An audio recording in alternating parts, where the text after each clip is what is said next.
Hey there, welcome to Cozy Bedtime True Crime Stories. Tonight, we're diving into 3 hours of gripping true crime cases. Real stories of mystery, betrayal, and cold-blooded crimes, all set against the soothing backdrop of rain. It's the perfect blend of calm and unsettling.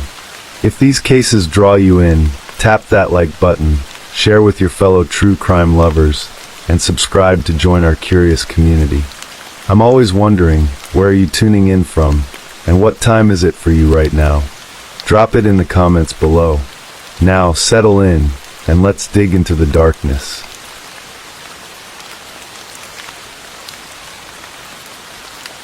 Story 1. In Bentonville, Arkansas, where the rolling Ozark foothills meet quiet suburban neighborhoods, autumn carries the promise of cooler days and the slow drift of leaves from maple trees. It is a city known more for its corporate headquarters than for tragedy, a place where families settle to build ordinary lives filled with school drop-offs, weekend soccer games, and the rhythms of routine. In the fall of 2012, one such life, small, resilient, and full of hope despite everything it had already endured, was about to be cut heartbreakingly short. Jersey Diane Bridgman was born on November 14, 2006, into a world that should have cradled her with care, but instead tested her from the very beginning. She was a child with bright eyes and a spirit that somehow remained cheerful even when the adults around her failed in ways that are difficult to comprehend. Those who knew her in her 6 short years often remarked on her ability to smile, to laugh, to find joy in small things, even when her circumstances suggested she had every reason not to. Her story is one of survival that should have led to healing, but instead became a haunting reminder of how vulnerable the youngest among us truly are. Her early years were marked by the kind of instability that leaves deep scars. After her parents divorced, Jersey went to live with her father, David Bridgman, and his new wife, Jana. What happened behind the closed doors of that home would eventually shock a community and raise urgent questions about how children slip through the cracks of systems designed to protect them. David and Jana Bridgman claimed that Jersey wandered at night, that she got into medication, and that something drastic needed to be done to keep her safe. Their solution was neither safe nor humane. They chained their daughter to a dresser, restraining her like a prisoner in her own bedroom. The image of a small child, tethered in the dark, unable to move freely, is one that defies the most basic understanding of parental love. Yet it happened night after night, while Jersey's pleas, if she made them, went unheard or ignored. When authorities finally learned of the abuse, the public response was immediate and fierce. People struggled to understand how such treatment could be justified, how anyone could look at a young child and decide that chains were the answer. David and Jana Bridgman were arrested and charged with false imprisonment, permitting abuse, and endangering the welfare of a minor. Both eventually pleaded guilty, an admission that brought at least some measure of accountability. David was sentenced to 18 years in prison, while Jana received 12. The sentences were significant, reflecting the severity of what they had done, but for Jersey, the damage was already inscribed on her young heart. With her father and stepmother behind bars, Jersey was placed in the custody of her mother, Desiree. It was a new beginning, or at least it was meant to be. Desiree worked hard to provide for her daughters, Jersey and her younger sister, often returning home late from shifts that stretched long into the evening. She relied on neighbors for help, on the kindness of people she believed she could trust. In a neighborhood where front doors were often left unlocked and children played together in yards that bled into one another, that trust did not seem misplaced. Among those neighbors were Zachary and Amanda Holly, a couple who lived nearby and who had offered, on more than one occasion, to help with childcare. Zachary Holly, born in 1984, was 28 years old in the fall of 2012, a man who seemed helpful and dependable to a single mother managing the demands of work and family. He and his wife had stepped in as babysitters, watching Jersey and her sister when Desiree's schedule required it. On the surface, it was the kind of community support that many families depend on, a small network of care that makes daily life manageable. On the night of November 19, 2012, Desiree came home late once again. The Hollis had been watching the girls, and when their mother arrived, they helped tuck Jersey and her sister into bed. The house settled into the quiet hum of nighttime, the soft breathing of sleeping children, the creak of old wood adjusting to the cold, the distant hum of traffic on nearby streets. There was no reason for Desiree to believe that this night would be different from any other. No warning that the morning would bring a terror she could never have anticipated. When the sun rose on November 20th, Desiree went to wake her daughters. Her younger child was there, still curled beneath the blankets. But Jersey's bed was empty. Panic moves through a parent in stages. First the confusion, the belief that there must be a simple explanation, that the child is hiding or has wandered to another room. Then the frantic search, calling out a name with increasing urgency, checking closets and bathrooms and any space a small body might fit. Finally, the crushing realization that something is wrong, that the world has shifted in a terrible, irreversible way. Desiree called for help, and among the first people she reached out to were the Hollis, the neighbors who had been so kind, who had just hours earlier helped put her daughters to bed. They came quickly, joining the search, their faces reflecting the same fear that was now consuming Jersey's mother. The neighborhood mobilized. Doors were knocked on, yards were searched, voices called out Jersey's name in the cold morning air. But there was no answer. Later that day, the search ended in the worst possible way. Jersey was found in a vacant home in the same neighborhood, a place that should have been nothing more than an empty structure awaiting new occupants. Instead, it had become the site of an unspeakable crime. Her small body was discovered naked, a violation that spoke to the darkest intentions. The medical examination would reveal that she had been assaulted and suffocated, strangled by her own pajama bottoms. She was 6 years old. The community reeled. Parents held their children closer, locked doors that had previously stood open, and struggled to understand how such evil could exist so close to home. For Desiree, the grief was compounded by a mother's worst fear, that she had trusted the wrong people, that in seeking help, she had inadvertently placed her daughter in harm's way. There is no preparation for such a realization, no roadmap for navigating the guilt and sorrow that follows. Authorities moved swiftly. Zachary Holly, the helpful neighbor who had been among the first to assist in the search, became the focus of their investigation. He was cooperative, at least initially, providing a sample of his DNA and answering questions. Perhaps he believed that his outward assistance would deflect suspicion, or perhaps he underestimated the power of forensic science to uncover the truth. Whatever his calculations, they proved to be his undoing. The forensic evidence was damning. DNA analysis linked Holly directly to the crime, placing him at the scene and connecting him to the assault on Jersey. The illusion of the concerned neighbor shattered, replaced by the reality of a predator who had used proximity and trust as tools to access his victim.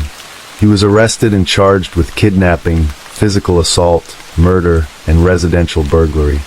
The burglary charge stemmed from his unlawful entry into Desiree's home to abduct Jersey while she slept, a cold and calculated act that demonstrated premeditation.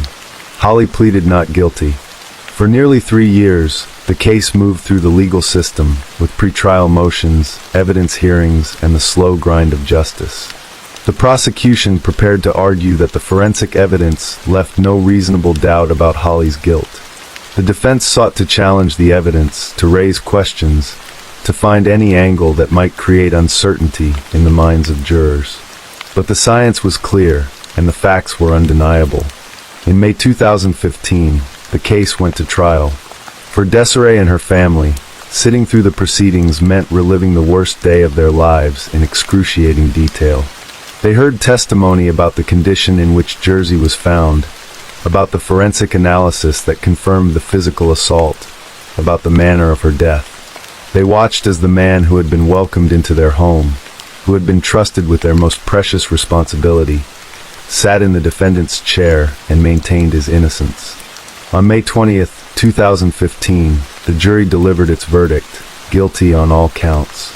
The relief in the courtroom was palpable, but it was a hollow kind of relief, the sort that comes not from restored happiness, but from the smallest measure of accountability. The sentencing phase followed, and the jury, having heard the full scope of the crime and its impact, recommended the most severe punishment available under Arkansas law. Zachary Hawley was sentenced to death for the capital murder conviction, along with 2 life terms and an additional 20 years for the other charges.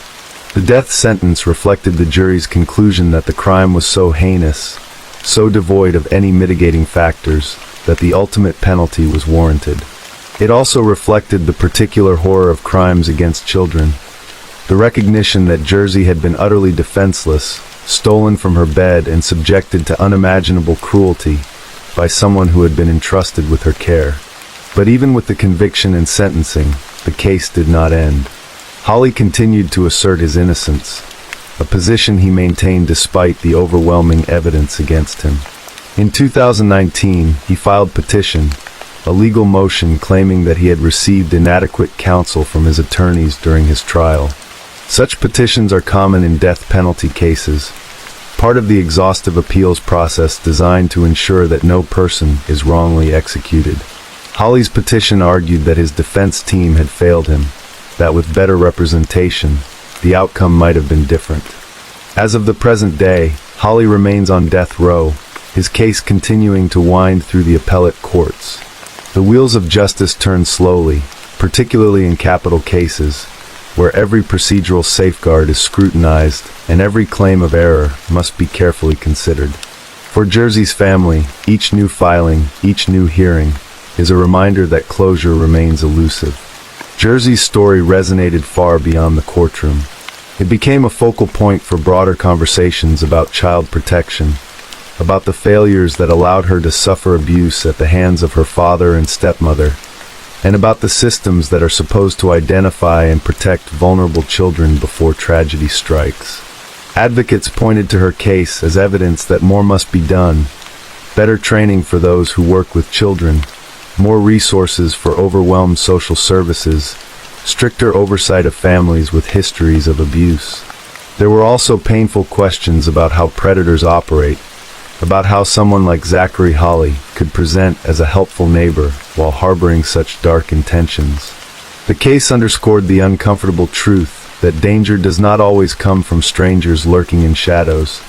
Sometimes it comes from familiar faces, from people who have earned trust and know how to exploit it. Despite everything she endured, the abuse, the fear, the ultimate betrayal, those who knew Jersey remembered her as a happy and cheerful girl. It is one of the most heartbreaking details of her story, that even after being chained in the dark, even after being failed by the people who should have protected her most fiercely, she still found reasons to smile. That resilience, that stubborn brightness, makes her loss all the more unbearable. She deserved a life filled with birthdays and first days of school, with friendships and dreams and all the ordinary milestones that should mark a childhood. Instead, her life was measured in just 6 years, and her story became a cautionary tale about trust, vulnerability, and the imperative to protect the innocent. In Bentonville today, the vacant home where Jersey was found has long since been occupied by new residents who may or may not know the history that unfolded within its walls.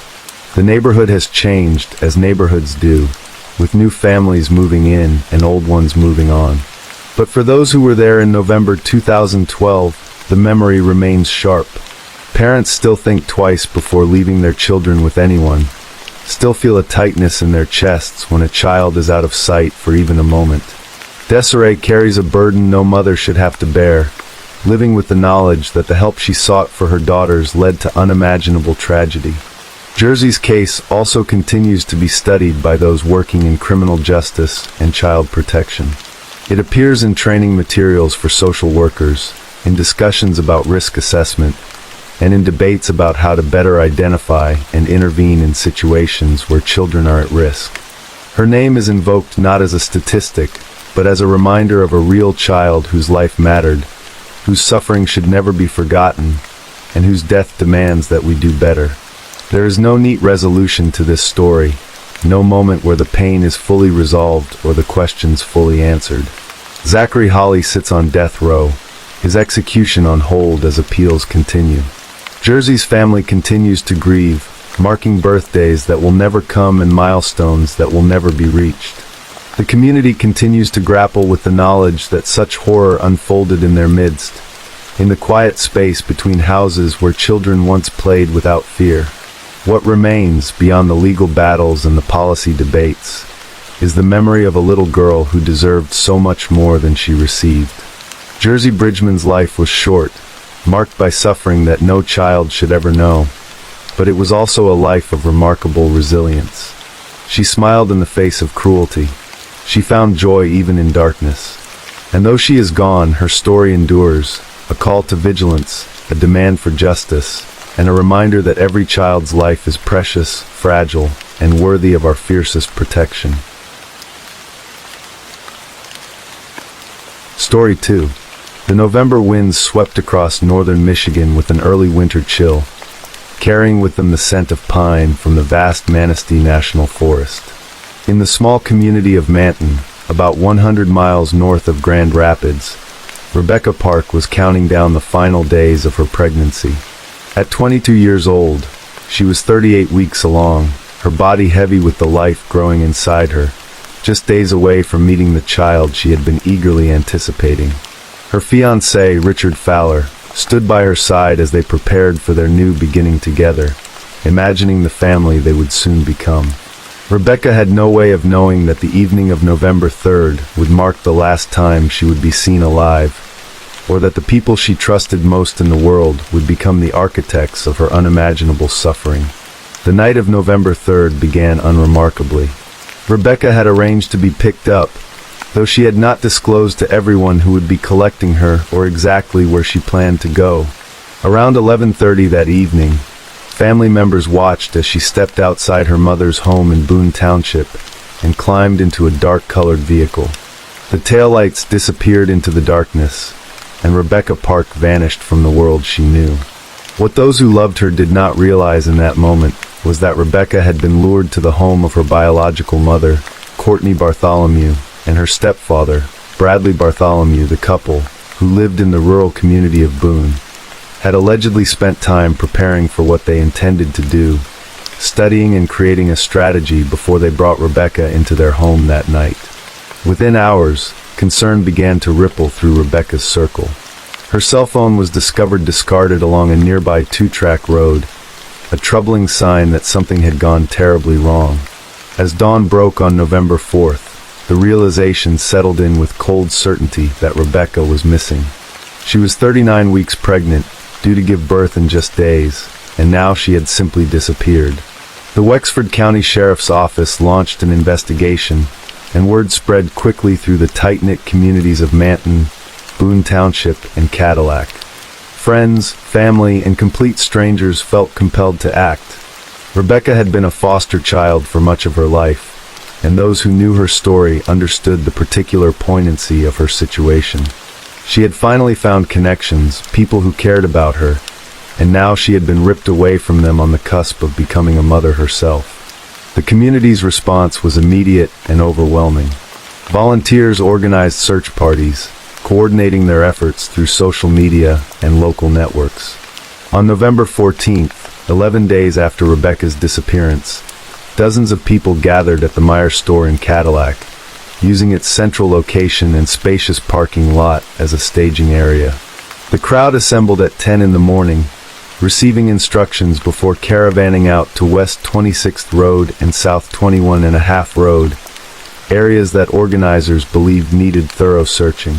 The volunteers lined up arms length apart, moving in tight formation to ensure no patch of ground went unchecked. Off-road vehicles rumbled through the terrain, and a search dog worked alongside the human volunteers, extending their reach through the dense woodland. Among the searchers was a member of the Clandestine Investigative Authority, a professional search group from Clare County, who felt a personal connection to Rebecca's story as a former foster child herself. Days turned into weeks, and the searches continued even as the weather grew colder. The woods of northern Michigan can be unforgiving, especially as autumn slides toward winter, but the volunteers pressed on, refusing to give up on Rebecca and her unborn child. Behind the scenes of this community effort, a darker truth was beginning to emerge. Investigators had learned that Rebecca had received $2,000 from a family inheritance on the day she disappeared. Authorities believed this money might have helped someone avoid electronic tracking, a detail that took on sinister significance as the investigation progressed. Rebecca's fiancé, Richard Fowler, had been vocal in his appeals for assistance, speaking to local media and participating in the search efforts. He told reporters that Rebecca had been taken from her mother's residence by an unidentified individual in a vehicle. But as investigators dug deeper, they began to focus their attention on Rebecca's own family members, including her biological mother and stepfather, Courtney and Bradley Bartholomew. On November 25th, 3 weeks after Rebecca vanished, volunteer searchers made the discovery everyone had been dreading. In the Manistee National Forest, not far from where Rebecca had last been seen, they found her body. The area had been searched before, making the discovery all the more haunting. Rebecca's father confirmed the devastating news to local media outlets, and the community that had searched so tirelessly was plunged into grief. But the horror did not end with the discovery of Rebecca's remains. When authorities examined her body, they made a chilling determination. Rebecca was no longer pregnant. Her baby, whom she had been days away from delivering naturally, was not with her. The child she had carried for 9 months, nurtured and protected, had been forcibly taken from her body. The same night that Rebecca's body was found, law enforcement made their first arrests. Richard Fowler was taken into custody at the Wexford County Jail at 7:30 in the evening, booked on unrelated drug charges. Just after midnight, Rebecca's sister, Kimberly Park, was also arrested and brought to the same facility. According to a criminal complaint obtained by investigators, Kimberly had allegedly tampered with evidence, lied to police officers during the investigation, and filed a false felony report. The complaint detailed disturbing allegations against Courtney and Bradley Bartholomew, stating that Courtney had instructed Bradley to strike Rebecca in the head, causing a seizure, before removing her body. Kimberly had allegedly misled law enforcement about these critical facts, obstructing the investigation at a time when every moment mattered. As forensic experts conducted Rebecca's autopsy, the full scope of the tragedy became clear. The official cause of death remained pending as investigators gathered evidence, but authorities confirmed what the initial examination had revealed. Rebecca's baby had been cut from her womb. The Wexford County Sheriff's Office, working alongside Michigan State Police and other law enforcement agencies, launched a search for the infant, though the baby's fate remained unknown.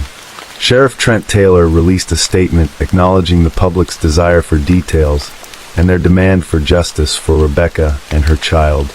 He asked for patience and understanding as the investigation continued, noting that the information that could be released at that time was extremely limited due to the ongoing nature of the case. Days passed as investigators built their case. On November 30th, Courtney and Bradley Bartholomew were taken into custody and brought to the Wexford County Jail.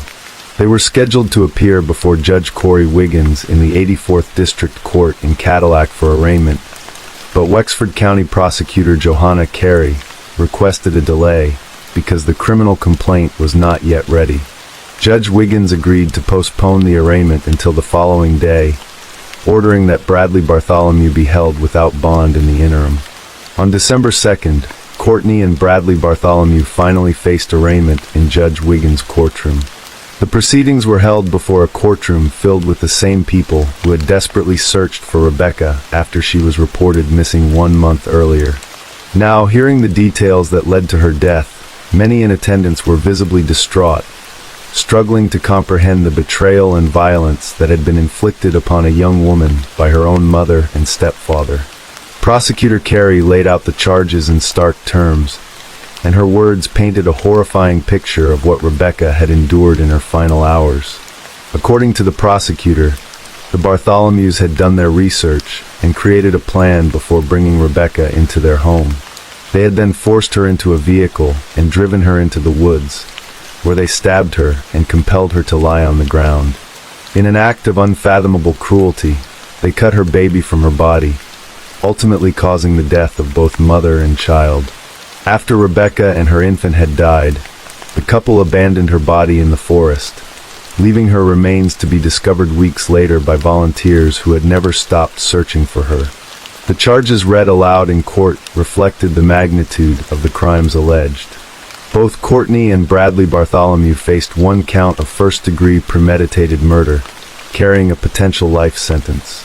They were also each charged with one count of felony murder, another offense punishable by life in prison. The list continued with charges of torture, conspiracy to commit torture, assault on a pregnant individual causing miscarriage or stillbirth, conspiracy to commit that same assault, unlawful imprisonment, and removal of a dead body without permission from a medical examiner. Bradley Bartholomew faced the additional designation of being a fourth habitual offender, a status that would impact his potential sentencing if convicted. Michigan Attorney General Dana Nessel announced the charges publicly, emphasizing that both defendants would be held accountable for the alleged murder of Rebecca Park and her unborn child. Prosecutor Carey addressed Judge Wiggins directly, urging him to deny any possibility of bond for the defendants. Her voice carried the weight of the community's anguish as she described the case as heinous and stated her belief that there were no circumstances under which the Bartholomews should be granted any bond. She characterized what had happened to Rebecca as evil personified, a phrase that captured the revulsion felt by everyone who had learned the details of the case. Judge Wiggins agreed, ordering that both Courtney and Bradley Bartholomew be held without bond pending trial. The courtroom proceedings concluded, but the legal process was only beginning, and many questions remained unanswered. In the aftermath of the arrests and charges, the community of northern Michigan struggled to process the tragedy. Rebecca Park had been just 22 years old, standing on the threshold of motherhood, when her life was brutally stolen from her. She had survived the challenges of growing up in foster care and had found people who cared about her, building connections that gave her hope for the future. Her fiancé had loved her, and together they had prepared to welcome their child into the world. Instead, that child had become a victim alongside Rebecca, never drawing a breath, never knowing life outside the womb. The volunteers who had spent hours walking through woods and fields, searching with determination and hope, now carried the burden of grief for a woman they had tried so hard to save. The betrayal was particularly devastating because it had come from within Rebecca's own family, from the woman who had given birth to her and the man who had been her stepfather. Richard Fowler remained in custody on the unrelated drug charges, held on a $1 million cash bond, while Kimberly Park was being held on a $750,000 cash bond for her alleged obstruction of the investigation. The investigation into Rebecca's death continued, with authorities working to build a comprehensive case against the Bartholomews. Fowler's father told reporters that law enforcement had searched the home he shared with his son the day after Rebecca's body was found, executing a search warrant that indicated they were looking for DNA, trace evidence, electronics, tools, and vehicles that might have been used to dispose of human remains. Every detail mattered as investigators pieced together the timeline of Rebecca's final days and hours. The question of what happened to Rebecca's baby remained a haunting mystery in the immediate aftermath of her death. Authorities had confirmed through autopsy that the infant had been forcibly removed from Rebecca's body, but the child's whereabouts were initially unknown. Search efforts continued as law enforcement agencies worked to locate the baby, hoping against hope for any resolution that might bring some measure of closure. The charges against the Bartholomews included the murder of both Rebecca and her infant, indicating that prosecutors believed the baby had died as a result of the violent extraction. The full forensic evidence and official determination of the cause of death for both victims remained pending as the investigation progressed. The fact that Rebecca had been killed by her own mother struck a particularly painful chord, violating one of the most fundamental bonds that human beings understand. Courtney Bartholomew had not only taken her daughter's life, but had done so in a manner designed to steal the grandchild she was about to meet, inflicting maximum suffering in the process. The premeditation alleged by prosecutors made the crime even more chilling, suggesting that this was not a spontaneous act of violence, but rather a calculated plan executed with deliberate cruelty. As the calendar turned toward winter and the days grew shorter, the communities of Manton, Boone Township, and Cadillac tried to find ways to honor Rebecca's memory and support one another through the trauma of her loss. The volunteers who had searched for her, walking arm in arm through the woods, would carry with them forever the knowledge that they had been the ones to finally bring Rebecca home, even if it was not the homecoming anyone had hoped for. Local media outlets continued to cover the case as it moved through the legal system, ensuring that Rebecca's story would not be forgotten and that the public would remain informed about the pursuit of justice on her behalf. The legal proceedings ahead promised to be lengthy and emotionally wrenching. Courtney and Bradley Bartholomew would face the full weight of Michigan's criminal justice system, with prosecutors prepared to present evidence of premeditation, torture, and the deaths of 2 victims. The Wexford County Prosecutor's Office, working closely with the Michigan Attorney General, would build its case methodically, relying on forensic evidence, witness testimony, and the physical evidence recovered from the crime scenes. Defense attorneys would eventually be appointed or retained to represent the defendants, and the adversarial process of American criminal law would unfold in the 84th District Court and potentially beyond, depending on how the case progressed through preliminary examinations and possible trial. Rebecca Park's life, though tragically brief, mattered. She had hopes and dreams, a fiancé who loved her, and a baby she was eagerly anticipating. She had overcome the challenges of her childhood in foster care and had been building a future for herself and her growing family. The community that had rallied to search for her demonstrated the compassion and determination that characterized the people of northern Michigan, refusing to give up even when hope seemed to fade. In the end, those volunteers had been the ones to find her, bringing closure to one phase of the tragedy, while opening another as the pursuit of justice began. The forest where Rebecca's body was found, part of the vast Manistee National Forest that stretches across northwestern Michigan, had been a place of natural beauty and recreation for generations. Now it would forever be marked by the tragedy that had unfolded within its boundaries. The 2-track roads and wooded paths that searchers had walked, calling Rebecca's name and hoping for a miracle, had yielded only heartbreak. Yet the determination of those searchers, their refusal to abandon hope, stood as a testament to the best of human nature, even in the face of the worst. As December arrived and the first anniversary of Rebecca's disappearance approached, the legal system continued its work. Courtney and Bradley Bartholomew remained in custody, held without bond in the Wexford County Jail as they awaited the next steps in their prosecution. Prosecutor Johanna Carey and her team prepared the evidence that would be presented in court, working to ensure that justice would be served for Rebecca and her baby. Sheriff Trent Taylor and his deputies continued their investigation, leaving no stone unturned in their efforts to build the strongest possible case. The Michigan State Police and other law enforcement agencies provided support and resources, recognizing the importance of bringing this case to a successful resolution.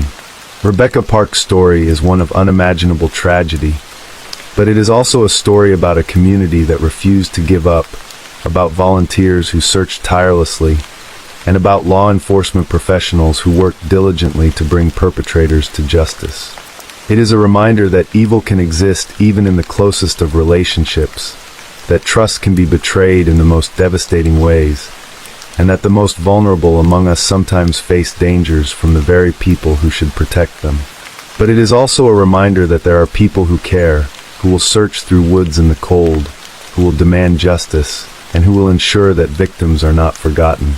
The final chapter of Rebecca Park's story has yet to be written. The legal proceedings will continue, potentially for months or years, as the case moves toward trial and eventual resolution. The baby that Rebecca carried, whose brief life ended before it truly began, remains at the heart of the tragedy alongside the young mother who never got to hold her child.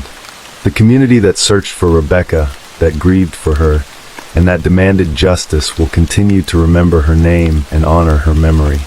Rebecca Park was 22 years old when she died, full term with her first child, on the cusp of a new chapter in her life. She deserved to experience the joy of motherhood, to watch her child grow, to build a life with the man she loved. Instead, she became a victim of those who should have protected her, and her story became a cautionary tale about the evil that can lurk behind familiar faces. As the investigation continues and the legal system pursues justice, Rebecca's memory endures, carried forward by those who searched for her, those who grieve for her, and those who are determined to ensure that her death and her baby's death are not in vain. Story 3. The summer sun hung high over Martin Landing Campground on July 12, 2024, casting golden light across the Snake River as it wound through the high desert landscape of southwestern Idaho.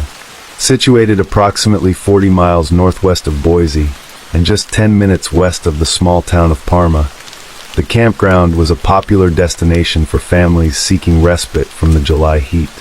On this particular Friday afternoon, the site would become the scene of a crime so calculated and cold-blooded that it would shake the foundations of a tight-knit community and expose the darkest capabilities of family bonds twisted into instruments of destruction. Travis Haywood Columpet, 37 years old, drove toward Martin Landing with hope flickering in his chest like the last embers of a dying fire trying to reignite. He had spoken with his stepfather earlier that day, his voice bright with anticipation as he explained his plans for the afternoon. He was meeting Melissa, his estranged wife, at the campground in what he believed would be an opportunity to reconcile their fractured relationship. Perhaps they could mend what had broken between them, he told his stepfather. Perhaps they could go camping together, recapture some fragment of what they had once shared when their love was young and full of promise. Travis was a beloved brother and uncle, a man who had maintained hope even through the storms of a tumultuous marriage. He could not have known, as he made that drive along the dusty roads leading to the campground, that the woman he loved had crossed state lines with murder on her mind. Travis and Melissa's relationship had been a cycle of connection and disconnection, love and separation, stretching across more than a decade. They had married in 2010, two people joining their lives together, and eventually welcoming 2 children into the world. For 8 years they built a life in Parma, Idaho, a small community where neighbors knew one another and families put down roots. But by 2018, the marriage had deteriorated beyond repair, and Melissa filed for divorce. The separation, however, did not mark the end of their story. In 2020, against the odds and perhaps against better judgment, they remarried, drawn back together by forces that outsiders could never fully understand. Love, obligation, hope for their children, or simply the familiar comfort of the known. Whatever the reasons, they tried again. By April 2024, the second attempt at marriage had crumbled. Melissa left their shared home in Parma, moving across state lines to Battle Mountain, Nevada, where her mother Rosalie Lynn Morris lived with her husband Frank. According to Melissa, she had been forced to leave because Travis was physically abusive toward their children. These allegations, never proven, became part of the narrative she would construct around the events that followed.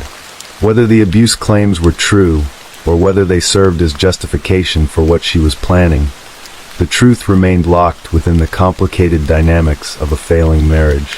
What was certain was that by July 2024, Melissa Columpet, now 36 years old, and her mother Rosalie Morris, 60 years old, had begun discussing something far more permanent than divorce. A family meeting took place at Rosalie Morris's home in Battle Mountain in the days before July 12th. The meeting had a singular, chilling purpose: to discuss how to eliminate Travis Columpet for good. Ideas were proposed and considered with cold calculation. They discussed using propane to stage an accident. They considered orchestrating a drug overdose that might appear accidental or self-inflicted. They talked about shooting him. Rosalie later confessed to investigators that she had initially intended to carry out the murder herself, but Melissa expressed a desire to accompany her mother. It was decided, then, that they would travel together from Nevada to Idaho, mother and daughter united in a conspiracy of blood. On July 12th, Melissa contacted Travis. The exact content of their communications would later be pieced together by investigators, but the intent was clear. Melissa convinced Travis to meet her at Martin Landing Campground. She knew exactly what would draw him there: the promise of reconciliation, the possibility that they might repair their relationship and perhaps enjoy a camping trip together. Travis, ever hopeful, ever willing to believe in second chances, told his stepfather about the meeting with excitement in his voice. He was heading to meet Melissa in the next 20 minutes, he said, his words infused with anticipation. He thought they were getting back together, that the mother of his 2 children wanted to rebuild what they had lost.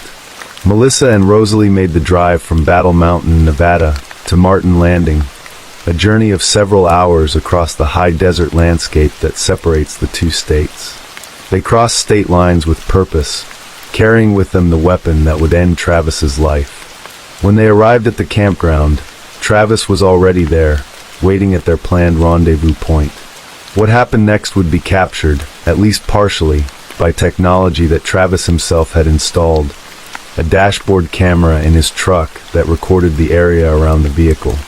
The dash cam footage would later prove crucial to the investigation, though it did not capture the murder itself. What it did show was irrefutable evidence that Melissa had indeed met with Travis at Martin Landing on the day he was killed, directly contradicting the story she would initially tell investigators.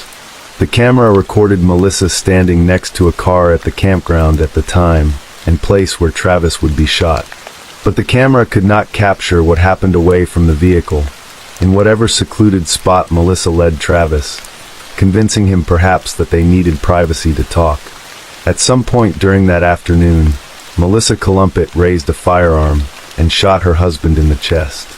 The bullet tore through Travis's body, a mortal wound that would end his life at 37 years old in a campground where families came to find peace and recreation. As Travis lay dying, he managed to ask a single, devastating question. Why? It was the question of a man betrayed beyond comprehension, a man who had driven to this place with hope and was now confronting the unthinkable reality that the woman he loved had killed him. Melissa's response, as she would later tell investigators, was brief and horrifying in its simplicity. "I'm sorry. I love you." Then she left him there, bleeding and dying in the Idaho dust. Melissa and Rosalie fled the scene, beginning an immediate effort to dispose of evidence that might connect them to the crime. Melissa removed the SIM card from Travis's phone and threw it out the window of their vehicle as they drove away. Rosalie drove her daughter to the CJ Strike Reservoir, where they disposed of both the murder weapon and Travis's phone, letting them sink into the water where investigators might never find them. Then the 2 women made the long drive back to Nevada, perhaps believing they had covered their tracks sufficiently to avoid detection. At approximately 9:30 in the evening on July 12, 2024, deputies with the Canyon County Sheriff's Office received a call about a body at Martin Landing Campground. When they arrived, they found Travis Haywood Columpet dead from a gunshot wound to the chest. The investigation began immediately, and suspicion quickly focused on Melissa, the estranged wife who had every reason to be considered a person of interest. Investigators contacted her, and she initially denied having anything to do with the shooting. She claimed that she and her mother had been planning to drive to meet Travis, but inclement weather had prohibited them from making the trip, so they had returned to Nevada instead. It was a story that might have been plausible, if not for several critical errors in its telling. During her conversations with investigators, Melissa mistakenly revealed facts about the homicide that were not publicly available at the time. These slips aroused immediate suspicion among the deputies, who recognized that she possessed knowledge that only someone present at the scene could have. Then came the discovery that would shatter her alibi completely. Investigators learned about the dashboard camera in Travis's truck. The footage was recovered and analyzed, and it showed definitively that Melissa had been at Martin Landing with Travis on the day he was killed. Confronted with this irrefutable evidence, Melissa's story changed. She admitted to killing Travis, but now claimed it was in self-defense. According to this new version of events, Travis had tried to force himself on her at the campground, and she had shot him to protect herself from an attempted violation. Her story changed several times, investigators noted in the affidavit, documenting the evolving and contradictory accounts she provided. Each new story seemed designed to minimize her culpability or justify her actions, but none could explain away the premeditation that the evidence increasingly revealed. On July 18, 2024, 6 days after the murder, the Canyon County Sheriff's Office arrested both Melissa Faye Columpet, age 35 at the time of her arrest, and Rosalie Lynn Morris, age 59, in Battle Mountain, Nevada. Both women were charged in connection with Travis's death. Melissa faced charges of first-degree murder, while Rosalie was charged as an accessory and with plotting and aiding the murder. The investigation had revealed the family meeting at Rosalie's home, where the murder had been discussed and planned, establishing that this was not a spontaneous act of violence, but a calculated execution. When first arraigned, both women entered pleas of not guilty to all charges. The case moved forward through the legal system, with prosecutors gathering evidence and preparing to demonstrate the premeditated nature of the crime. The Canyon County Prosecutor's Office, led by Prosecutor Chris Boyd and represented in court by Deputy Prosecutors Carson Vitto and Patrick Miller, built a case that painted a damning picture of cold-blooded murder. The evidence was overwhelming. The dash cam footage, Melissa's changing stories, her inadvertent revelations of non-public information, the testimony about the planning meeting, and the disposal of evidence. Eventually, both women recognized the futility of maintaining their innocence in the face of such comprehensive evidence. They made individual deals with prosecutors, changing their pleas in exchange for negotiated sentences. Melissa Columpet pleaded guilty to first-degree murder, admitting that she had crossed state lines with her mother and shot her husband in the chest at Martin Landing Campground. Rosalie Morris pleaded guilty to aiding and abetting murder, acknowledging her role in planning and facilitating the crime.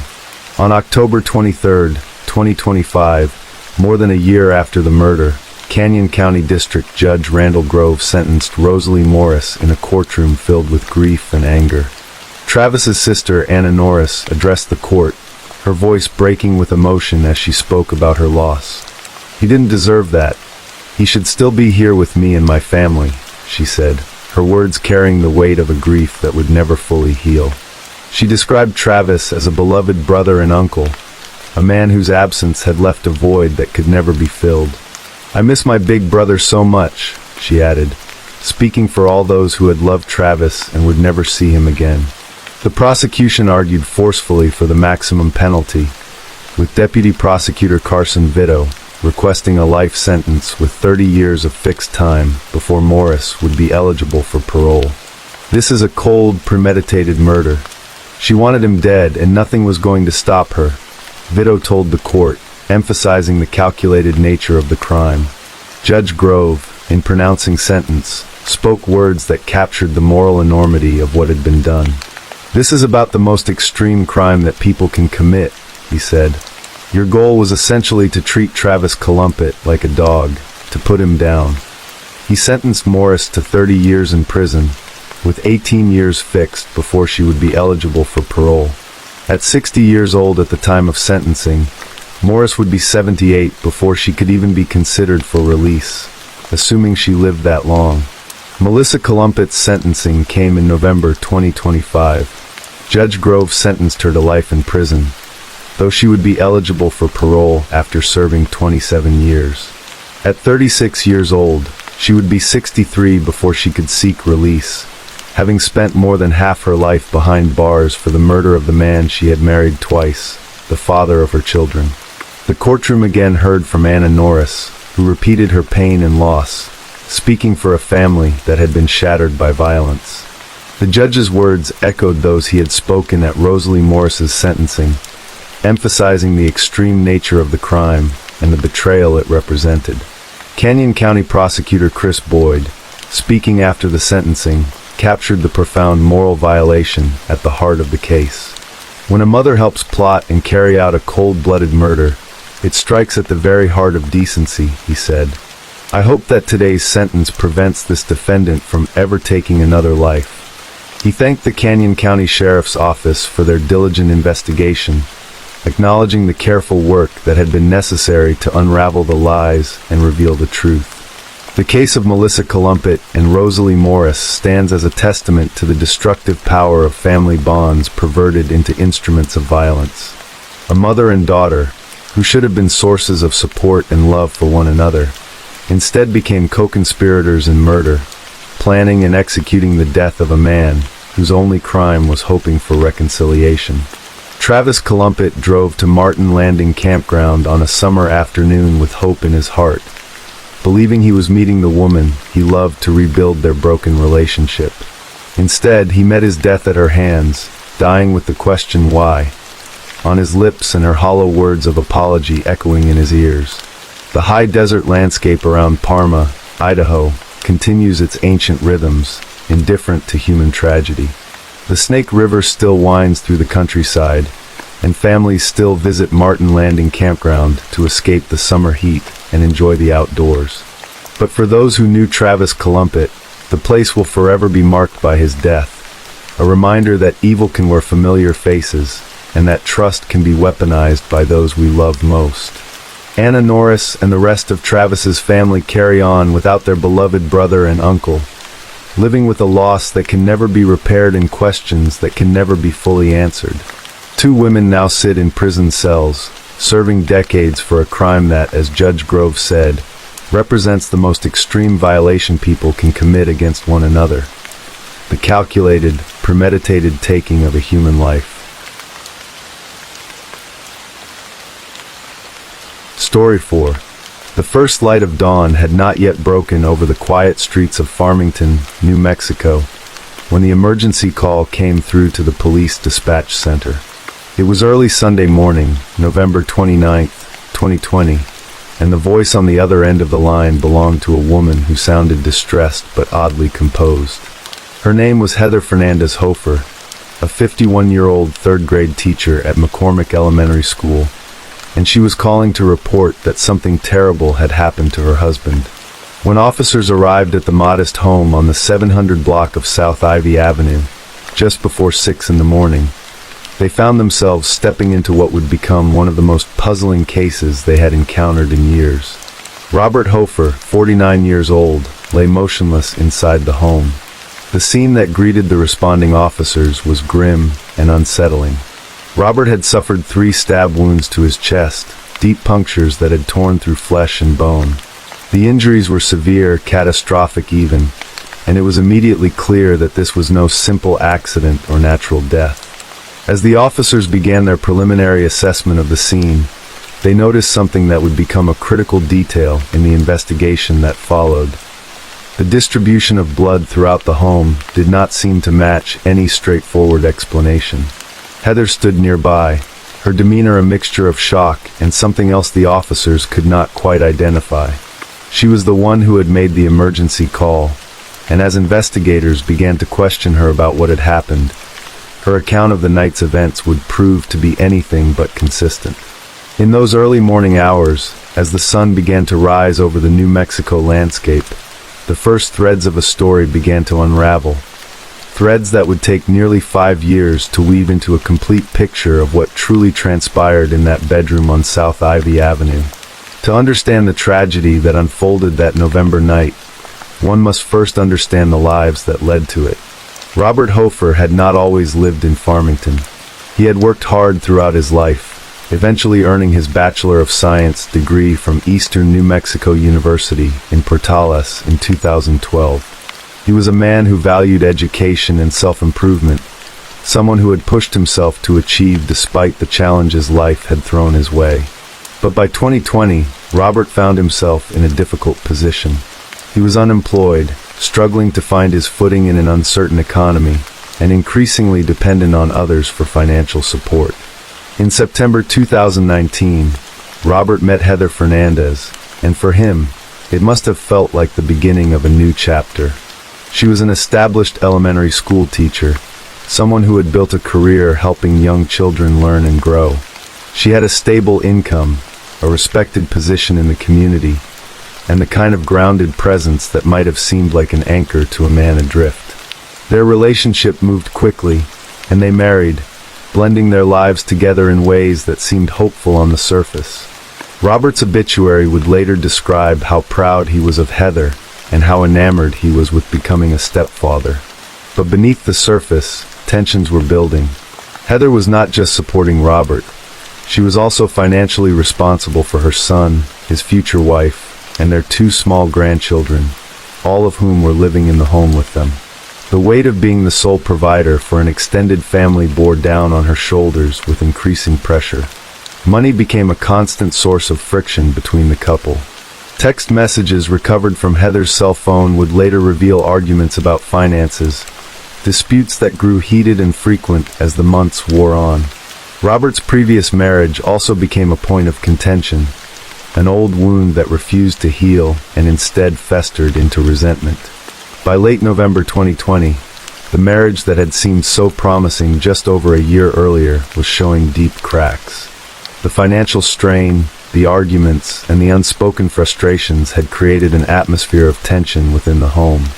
The grandchildren and Heather's son were witnesses to a relationship under siege, though none of them could have predicted what was about to happen in the early hours of that Sunday morning. Saturday, November 28, 2020, began like many other evenings in the Hofer household. According to the account Heather would later give to police, she and Robert spent time in their computer room that night. Robert, as was his habit, played video games while Heather busied herself with household tasks.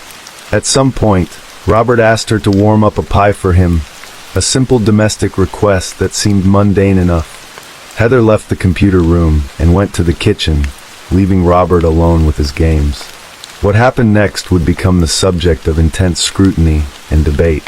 According to Heather's initial statements to investigators, Robert must have stabbed himself while she was in the kitchen, though she claimed she did not witness it happen. This detail, offered almost as speculation rather than observation, would become one of the first inconsistencies that raised red flags for the detectives assigned to the case. As the night deepened and moved toward midnight, Heather's story became increasingly difficult to follow. She told police that at some point, she noticed Robert had been injured. In one version of events, she said she discovered his wounds around midnight. In another telling, she claimed she did not notice anything wrong until approximately 3 in the morning. When pressed about how she could have failed to notice such severe injuries, Heather insisted that she simply did not realize the wounds were that deep. But the injuries were devastating. The 3 stab wounds to Robert's chest were not superficial cuts or accidental nicks. They had penetrated deep into his body, collapsing both of his lungs and filling his chest cavity with blood. The blade had also punctured the pericardial sac surrounding his heart, causing internal bleeding that would have been immediately life-threatening. These were not the kind of injuries someone could easily overlook or dismiss as minor. According to Heather's account, she helped clean Robert up after discovering his injuries. She said they went to bed separately that night, Robert retiring to their shared bedroom, while she presumably settled elsewhere. The image she painted was one of strange normalcy, as if catastrophic stab wounds were merely an inconvenience to be tidied up before sleep. But this version of events would clash dramatically with the physical evidence investigators would later uncover. When Heather said she woke the next morning and entered the bedroom, she claimed to have found Robert face down on the floor. It was at this moment, she said, that she realized something was terribly wrong and called 911. But when investigators examined the scene, they found a troubling discrepancy. Most of the blood was concentrated on the bed, not on the floor where Heather claimed to have found her husband. There was no significant blood trail outside the bedroom, no evidence of movement between rooms that would support the story of Robert injuring himself in the computer room and then making his way to bed. The knife that had caused Robert's fatal wounds was found in the kitchen, placed back in the knife block. Blood evidence confirmed it was the murder weapon, yet its careful return to its storage place seemed inconsistent with the chaotic scenario of self-inflicted injury or accident that Heather had described. Blood was also found on the inside of Heather's palms and on her shirt. When questioned about these stains, she explained that they came from moving Robert's body, but this explanation only raised more questions.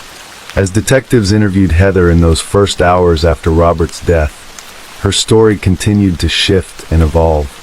She suggested multiple possible explanations. Perhaps Robert had cut himself with a razor, or maybe he had overdosed on pills. Then she returned to the idea that he must have stabbed himself, though she maintained she had not witnessed the act. Each new version seemed to contradict the last, and with every inconsistency, the investigators' suspicions deepened. One detail that stood out in the police reports was Heather's demeanor when discussing certain aspects of the case. When she admitted to investigators that she had been angry at Robert for wetting the bed, she reportedly laughed and raised her voice. It was a moment that seemed strikingly inappropriate given the gravity of the situation, a flash of emotion that suggested something darker lurking beneath the surface of her grief. While Heather's story was unraveling under scrutiny, investigators received information from an unexpected source that would prove crucial to understanding the timeline of events. A neighbor who lived near the Hofer residence came forward with a disturbing account. Between 3 and 4 o'clock in the morning on November 29th, this neighbor reported hearing the sounds of fighting coming from the Hofer home. The argument was loud enough to carry through walls and across yards, indicating a confrontation of significant intensity. This testimony directly contradicted Heather's portrayal of a quiet night in which Robert had mysteriously injured himself while she was unaware. Instead, it painted a picture of a volatile situation, a heated dispute occurring in the very hours when Robert's life was ending. The neighbor's account corroborated what investigators had already begun to suspect, that something violent and deliberate had occurred in that home, and that Heather's explanations were designed to obscure rather than illuminate the truth. As the investigation progressed, forensic analysis provided further insights into what had really happened. The autopsy results were unequivocal in their findings. Robert had died from 3 stab wounds that had caused catastrophic internal damage. His lungs had collapsed, blood had filled his chest cavity, and the pericardial sac around his heart had been compromised. These were injuries that would have caused immediate and severe symptoms, making Heather's claim that she did not realize how serious they were seem implausible at best. Additionally, the medical examiner noted an abrasion and underlying hemorrhage on Robert's forehead. This injury suggested a blow to the head, another piece of violence that did not fit with any version of self-infliction or accident that Heather had proposed. The physical evidence was building a narrative that differed dramatically from the one Heather had told police. The forensic examination of Heather's cell phone revealed the depth of the couple's troubles. The text messages showed ongoing arguments about money in Robert's previous marriage, conflicts that had been sources of escalating tension. These digital records provided a window into the private discord of the Hofer marriage, showing that the financial pressures and personal resentments had reached a breaking point in the days and weeks before Robert's death. When confronted with the mounting inconsistencies in her account and the physical evidence that contradicted her claims, Heather made a decision that would effectively end the initial phase of the investigation. She invoked her right to remain silent and stated she would not answer any more questions without a lawyer present. It was a legally sound decision, but it left investigators with a case full of troubling evidence and no clear path to resolution. The weeks turned into months, and the months turned into years. Despite the substantial evidence suggesting foul play, no arrest was made in the immediate aftermath of Robert's death. Heather returned to her life, resuming her position as a third-grade teacher at McCormick Elementary School. For 5 long years, the case remained open but inactive, a file that gathered dust while Robert's family wondered if justice would ever come. The Farmington Police Department and the District Attorney's Office continued to review the evidence periodically, conducting what they described as a thorough and ongoing investigation. Detectives never closed the case, never stopped considering the inconsistencies and the troubling details that had emerged in those first days after Robert's death. The school district where Heather worked later confirmed that they had no idea she was ever suspected of murder during those years. To her colleagues, students, and their families, Heather Fernandez Hofer was simply a dedicated teacher, someone who showed up every day to help children learn and grow. The contrast between her public role as an educator and the shadow of suspicion that followed her privately could not have been more stark. On April 1st, 2025, nearly 5 years after Robert's death, the waiting finally came to an end. A warrant was issued for Heather Fernandez Hofer's arrest, charging her with second-degree murder and tampering with evidence in connection with her husband's death. The decision to proceed with criminal charges came after extensive consultation between detectives and the district attorney's office, following what authorities described as a thorough review of all available evidence. When officers arrived to take Heather into custody, she did not resist. The arrest was described as occurring without incident, a quiet conclusion to years of investigation. Heather, now 51 years old, was transported to the police station where she was formally processed and charged with the crimes that investigators believed she had committed half a decade earlier. The Farmington Police Department issued a public statement announcing the arrest and outlining the basic facts of the case. The community that had known Heather as a teacher was shocked to learn of the charges against her. Parents whose children had sat in her classroom, colleagues who had worked alongside her for years, all struggled to reconcile the woman they thought they knew with the accusations now leveled against her. Heather was placed on administrative leave from her teaching position immediately following her arrest. The Farmington Municipal Schools District moved quickly to distance itself from the case, emphasizing that they had been unaware of any suspicion surrounding Heather during the years she had continued to work with children. The school worked to reassure parents and address the concerns that naturally arose from having an accused murderer in a position of trust and authority over young students. Following her arrest, Heather was released from jail on April 2nd, 2025, into the supervision of pretrial services. A preliminary hearing was scheduled for April 9th, 2025, in Farmington Magistrate Court, where she would face the charges that had finally caught up with her after 5 years. The question that hung over everything was why it had taken so long to bring charges. The evidence that formed the basis of the arrest warrant in 2025 appeared to have been available to investigators from the very beginning. The inconsistent statements, the blood evidence that contradicted Heather's account, the neighbor's testimony about hearing a fight, the forensic findings from the autopsy, and the digital evidence of the couple's arguments. Yet for reasons that remained unclear to observers and likely frustrating to Robert's family, nearly 5 years had passed before prosecutors felt confident enough in their case to move forward. The charge of second-degree murder indicated that prosecutors believed Heather had intentionally killed Robert, but without the element of premeditation that would elevate the charge to first-degree murder. The tampering with evidence charge related to the actions investigators believed Heather had taken to conceal what had really happened. The cleaning up of the scene, the placement of the knife back in the block, the moving of Robert's body, and the construction of false narratives about how he had died. Beyond the legal charges and the forensic evidence, the case of Heather Fernandez Hofer represents a profound human tragedy. Robert Hofer was a man who had worked to improve himself, earning his degree and trying to build a new life. He had found what he believed was love with Heather, embracing the role of stepfather and husband with apparent enthusiasm. His death cut short whatever potential his future might have held, ending his life in violence and leaving behind unanswered questions about what his final moments must have been like. The extended family that lived in the Hofer home that night, including the young grandchildren, were exposed to trauma that would likely follow them for the rest of their lives. If the allegations against Heather are true, these children witnessed or lived in the aftermath of a killing, growing up in a home where financial stress and personal resentment had escalated to lethal violence.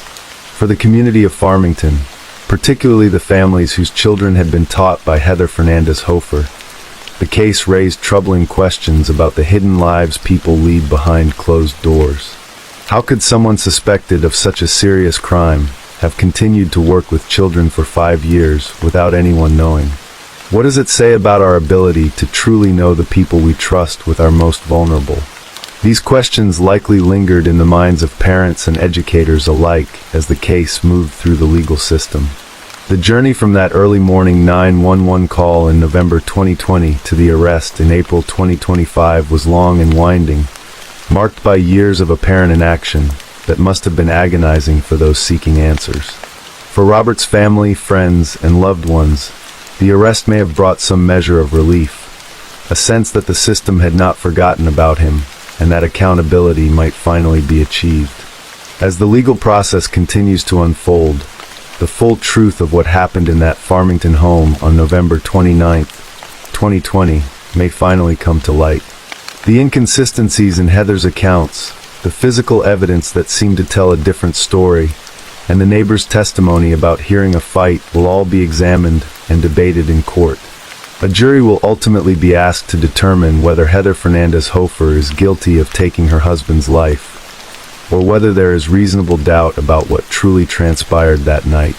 What remains certain is that a man died under violent circumstances, a family was shattered, and a community was left to grapple with the unsettling realization that the truth about people's private lives can remain hidden for years, even when they are hiding in plain sight. The case of Heather Fernandez Hofer stands as a stark reminder that the line between the ordinary and the tragic can be far thinner than anyone wants to believe, and that justice, when it comes, sometimes arrives only after an agonizing wait. Story 5. The convenience store camera captured them together one last time. On the evening of July 18, 2004, Lori and Mark Hacking walked through the automatic doors of a small shop in Salt Lake City, Utah, picking up a few items before heading home. The couple appeared ordinary, unremarkable, just another pair of newlyweds navigating the early years of marriage. But beneath the surface of their seemingly normal life, a web of deception had been carefully constructed, thread by thread, over years of fabricated achievements and false promises. Within hours, that fragile web would collapse entirely, and Lori K. Soares Hacking would never be seen alive again. Lori K. Soares was born on December 31st, 1976, in Los Angeles, California, the daughter of Thelma and Geraldo Soares. Her early childhood was spent in California, but when her parents divorced during her 5th grade year, Lori and her mother moved to Utah, settling into a new life while her older brother Paul remained close to the family. The divorce reshaped their world, leaving Lori and Thelma with a bond that would prove unshakable through the years ahead. Thelma became her daughter's grounding force, the steady presence in a life that had been uprooted. As Lori grew into adolescence in Orem, Utah, she developed into a vibrant young woman with an infectious energy and fierce loyalty to those she loved. She spent her high school years surrounded by close friends like Holly and Rebecca Carroll, lounging in her bedroom decorated with a green and white bedspread, talking about boys and dreams for the future. When Lori turned 16, her father bought her a blue Volkswagen Bug, and she and Rebecca would bomb around town together, living the carefree existence of teenage friendship. It was during these formative years that Lori took her first job at the Orem Car Wash, working as a wash girl alongside Rebecca, learning the value of hard work and building the principles that would guide her through adulthood. By the time she reached her late 20s, Lori had established herself as a stockbroker's assistant at Wells Fargo, a position that reflected her dedication and professional ambition. She had married Mark Douglas Hacking, a man she believed was on the cusp of a brilliant medical career. Together, they had built what appeared to be a promising future. Mark had supposedly graduated from the University of Utah and had been accepted into the medical school program at the University of North Carolina at Chapel Hill. The couple had been preparing to relocate across the country so Mark could pursue his medical degree, a move that represented the fulfillment of their shared dreams. Adding to their joy, Lori believed she was 5 weeks pregnant, a secret she had shared with close friends and family members. But the dream Lori had been living was built entirely on lies. In mid-July 2004, as the couple prepared for their planned move to North Carolina, Lori began to make practical arrangements for their new life. She contacted the University of North Carolina at Chapel Hill to inquire about financial aid for Mark's medical school education. What she discovered in that phone call shattered everything she thought she knew about her husband. Mark had never applied to medical school. The acceptance letter, the celebration, the future they had been planning, all of it was fiction. The revelation didn't end there. As Lori dug deeper, the full scope of Mark's deception became horrifyingly clear. He had never graduated from the University of Utah, despite years of telling her and their families that he had completed his degree. Mark had fabricated virtually every detail of his academic background. The man Lori had married, the man whose child she believed she was carrying, had constructed an elaborate fantasy world and convinced everyone around him that it was real. On July 16th, when Lori learned the truth about the medical school application, the confrontation was inevitable. She called Mark's friends, the Hamiltons, in tears, unable to find her husband after he had fled their apartment in his car. When she finally located him, Mark had checked into a hotel an hour away, avoiding the reckoning he knew was coming. The days that followed were tense and uncertain. Lori had to process the enormity of the betrayal to decide what came next. According to investigators, she made her decision on the night of July 18th, writing Mark a note that told him she planned to leave him. That Sunday evening, July 18th, Mark and Lori attended a housewarming party in Bountiful, Utah, maintaining appearances in front of friends and family. They smiled, they chatted, they acted as though everything was normal. But behind closed doors, their marriage was disintegrating. After the party, the couple stopped at a convenience store near their apartment, captured one final time on surveillance footage. It was approximately 8:30 in the evening when they walked through those doors together. Hours later, just after 1 o'clock in the morning, the surveillance camera recorded Mark returning to the same convenience store. This time he was alone. Lori was already dead. What happened in those dark early morning hours of July 19, 2004 was an act of unfathomable violence. As Lori slept in their bed, trusting that she was safe in her own home, Mark retrieved a .22 caliber rifle. He stood over his wife of 5 years, the woman who was carrying what she believed to be their child, and he shot her in the head. The act was deliberate, calculated, and final. Lori died without knowing what was happening, without the chance to defend herself or escape. After killing his wife, Mark set about concealing the crime with methodical precision. He wrapped Lori's body in the carpet from their bedroom and placed her in a dumpster near their apartment. He disposed of the murder weapon, purchased a new mattress to replace the one stained with Lori's blood, and prepared to report her missing. Before 10 o'clock that morning, Mark walked into Bradley's Sleep Etc. and bought a new mattress and pillows, calmly conducting the transaction as though nothing unusual had occurred. At 10:49 a.m. on July 19th, Mark Hacking called 911 to report that his wife was missing. He told police that Lori had left their apartment early that morning, between 5:30 and 6 a.m., to go jogging in Memory Grove and City Creek Canyon, a popular area northeast of downtown Salt Lake City. She had not returned home, he claimed, and had never arrived at her job at Wells Fargo. Mark said he had driven to the park and found Lori's car parked near the entrance, but there was no sign of his wife. The story prompted an immediate and massive search effort. Police, volunteers, friends, and family members converged on Memory Grove, combing the canyon for any trace of the missing woman. Mark appeared in front of television cameras that day, his face etched with what seemed to be genuine concern, thanking the volunteers who had come out to search for his wife. To everyone watching, he was a distraught husband desperate for answers. But investigators were already beginning to notice inconsistencies in his account.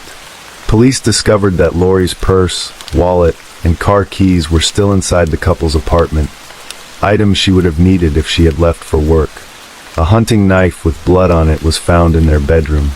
The driver's seat in Lori's car had been adjusted for someone taller than her, and there was blood in the back seat. Most tellingly, between his 2 calls to police that morning, Mark had not been searching for his wife at all. He had been buying a new mattress. In the early morning hours of July 20th, just 1 day after reporting Lori missing, police received a call about a disturbance at the Chase Suite Hotel near the Hacking apartment. Officers arrived to find Mark Hacking running around outside the hotel, completely naked except for a pair of sandals. He was subsequently admitted to the psychiatric unit at the University of Utah Medical Center, where his family had him checked in for evaluation. To many, Mark's breakdown appeared to be evidence of genuine psychological distress. But former FBI profiler Candace DeLong would later note a telling detail. He had kept his sandals on. In her professional experience, that level of selectivity was unusual for someone experiencing a true psychotic episode. The incident raised questions about whether Mark's apparent mental collapse was authentic or simply another layer of performance. While Mark remained in the psychiatric ward, police continued their investigation. On July 21st, the truth about Mark's academic lies became public when the Associated Press confirmed that he had never been accepted to medical school and had never graduated from college. The revelation came as a shock to both families, who learned the news just minutes before a scheduled press conference. Lori's father, Eraldo Soares, had previously stated he had no reason not to trust what Mark had told him about passing the medical school entrance exam. Now, the entire foundation of Mark's story had crumbled. On July 24th, while still hospitalized in the psychiatric ward, Mark received a visit from his two older brothers, Scott and Lance. They asked hospital staff to delay administering Mark's medication so that he would be lucid during their conversation. What Mark confessed to them in that hospital room would confirm law enforcement's worst suspicions. He told his brothers that he had killed Lori and disposed of her body in the trash.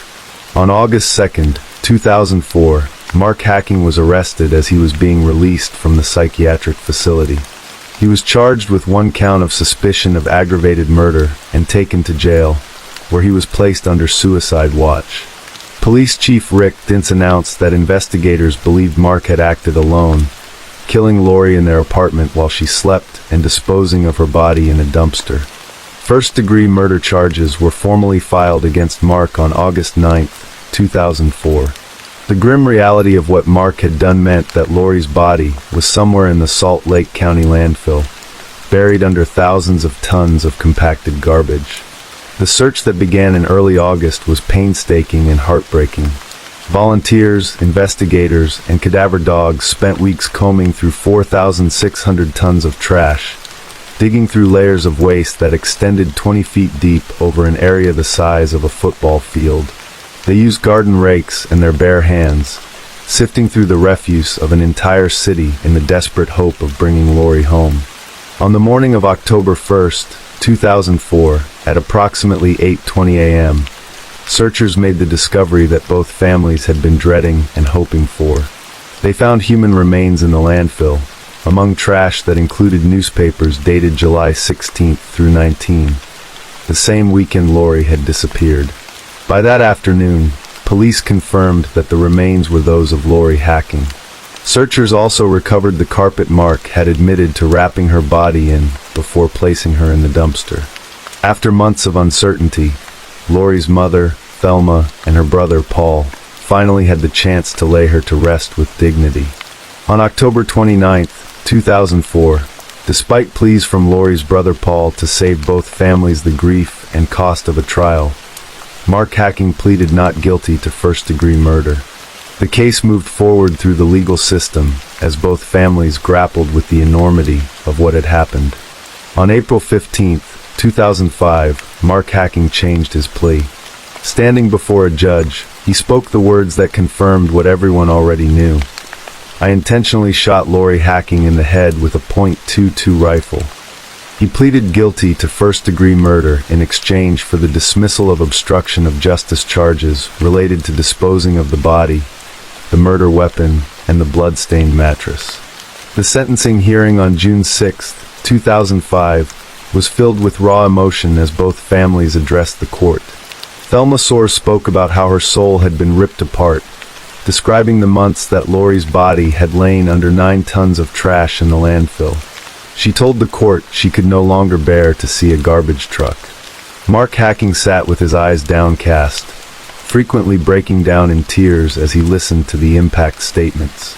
He told the court that he realized his family probably wanted him released at some point, but that he believed he deserved to spend the rest of his life in prison. He offered no excuse for his actions, saying only, "I was not myself that day. That's not an excuse. I won't make any excuses." Judge Denise Lindbergh sentenced Mark Hacking to 6 years to life in prison, the standard sentencing range for first-degree murder committed with a firearm in Utah.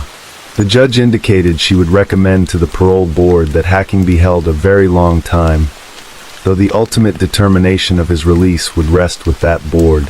Mark would not be eligible for parole for at least 6 years.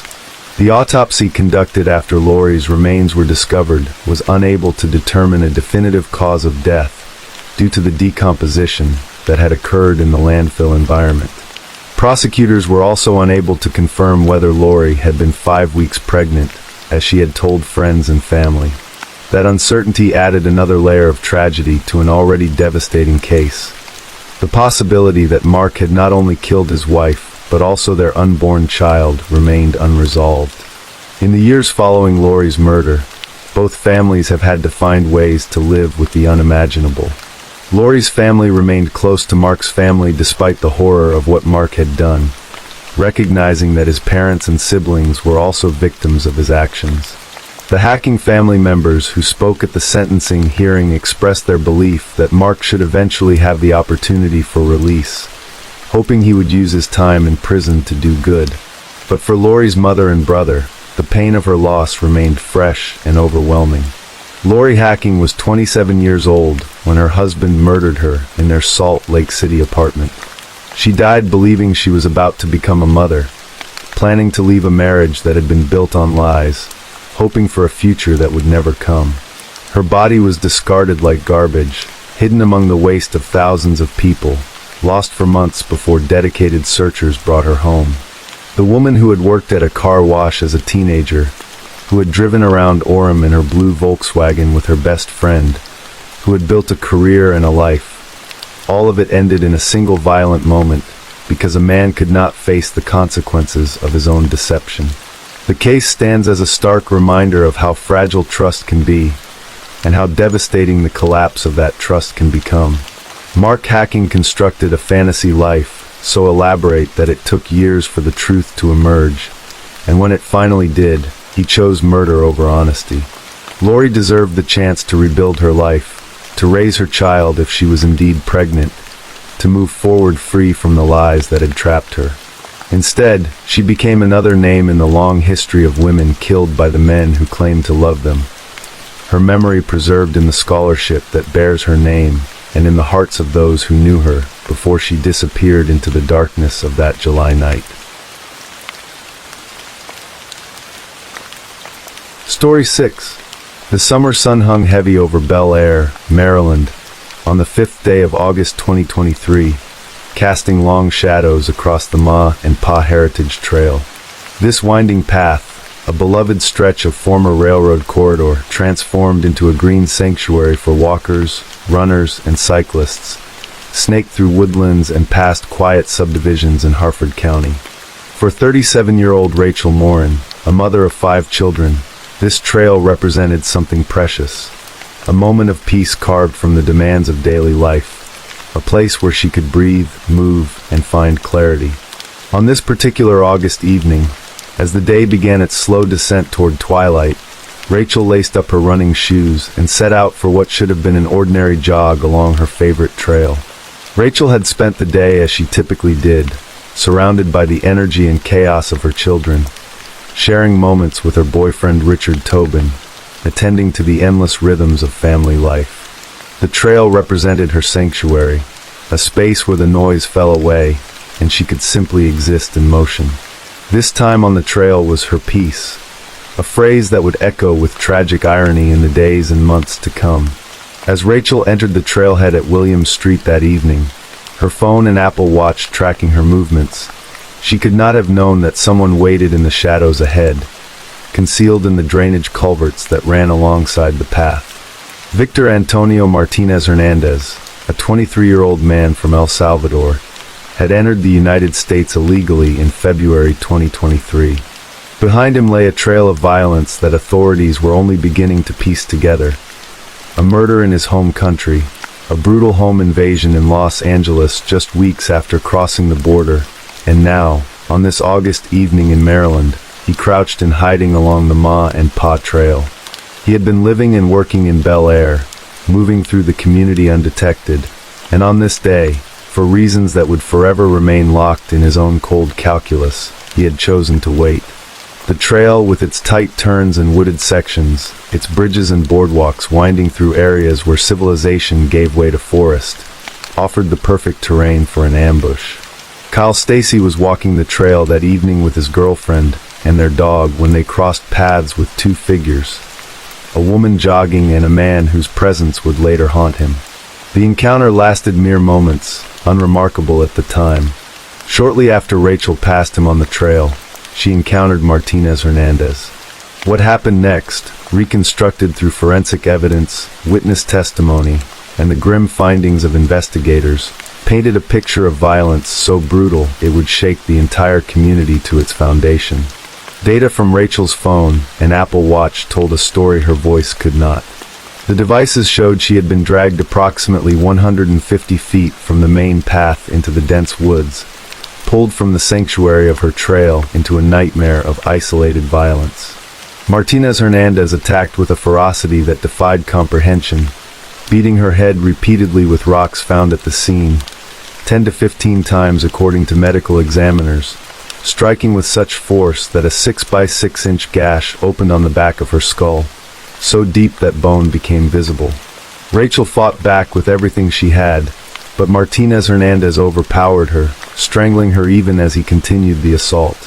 The violence did not end with her death.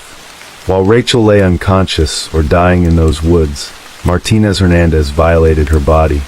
When he had finished, he dragged her further into the drainage culverts that ran alongside the trail, concealing her remains in the dark, damp spaces where water flowed beneath the earth. Then he vanished into the gathering darkness, leaving behind only DNA evidence and the shattered fragments of a life brutally stolen. As evening deepened into night, Richard Tobin waited for Rachel to return home. They had only recently made their relationship public, posting about it on social media just days before. Tobin, who had openly acknowledged his troubled past but spoke of 15 months of sobriety and personal transformation, grew increasingly worried as the hours passed without word from Rachel. By 11 o'clock that night, his concern had crystallized into alarm, and he contacted authorities to report her missing.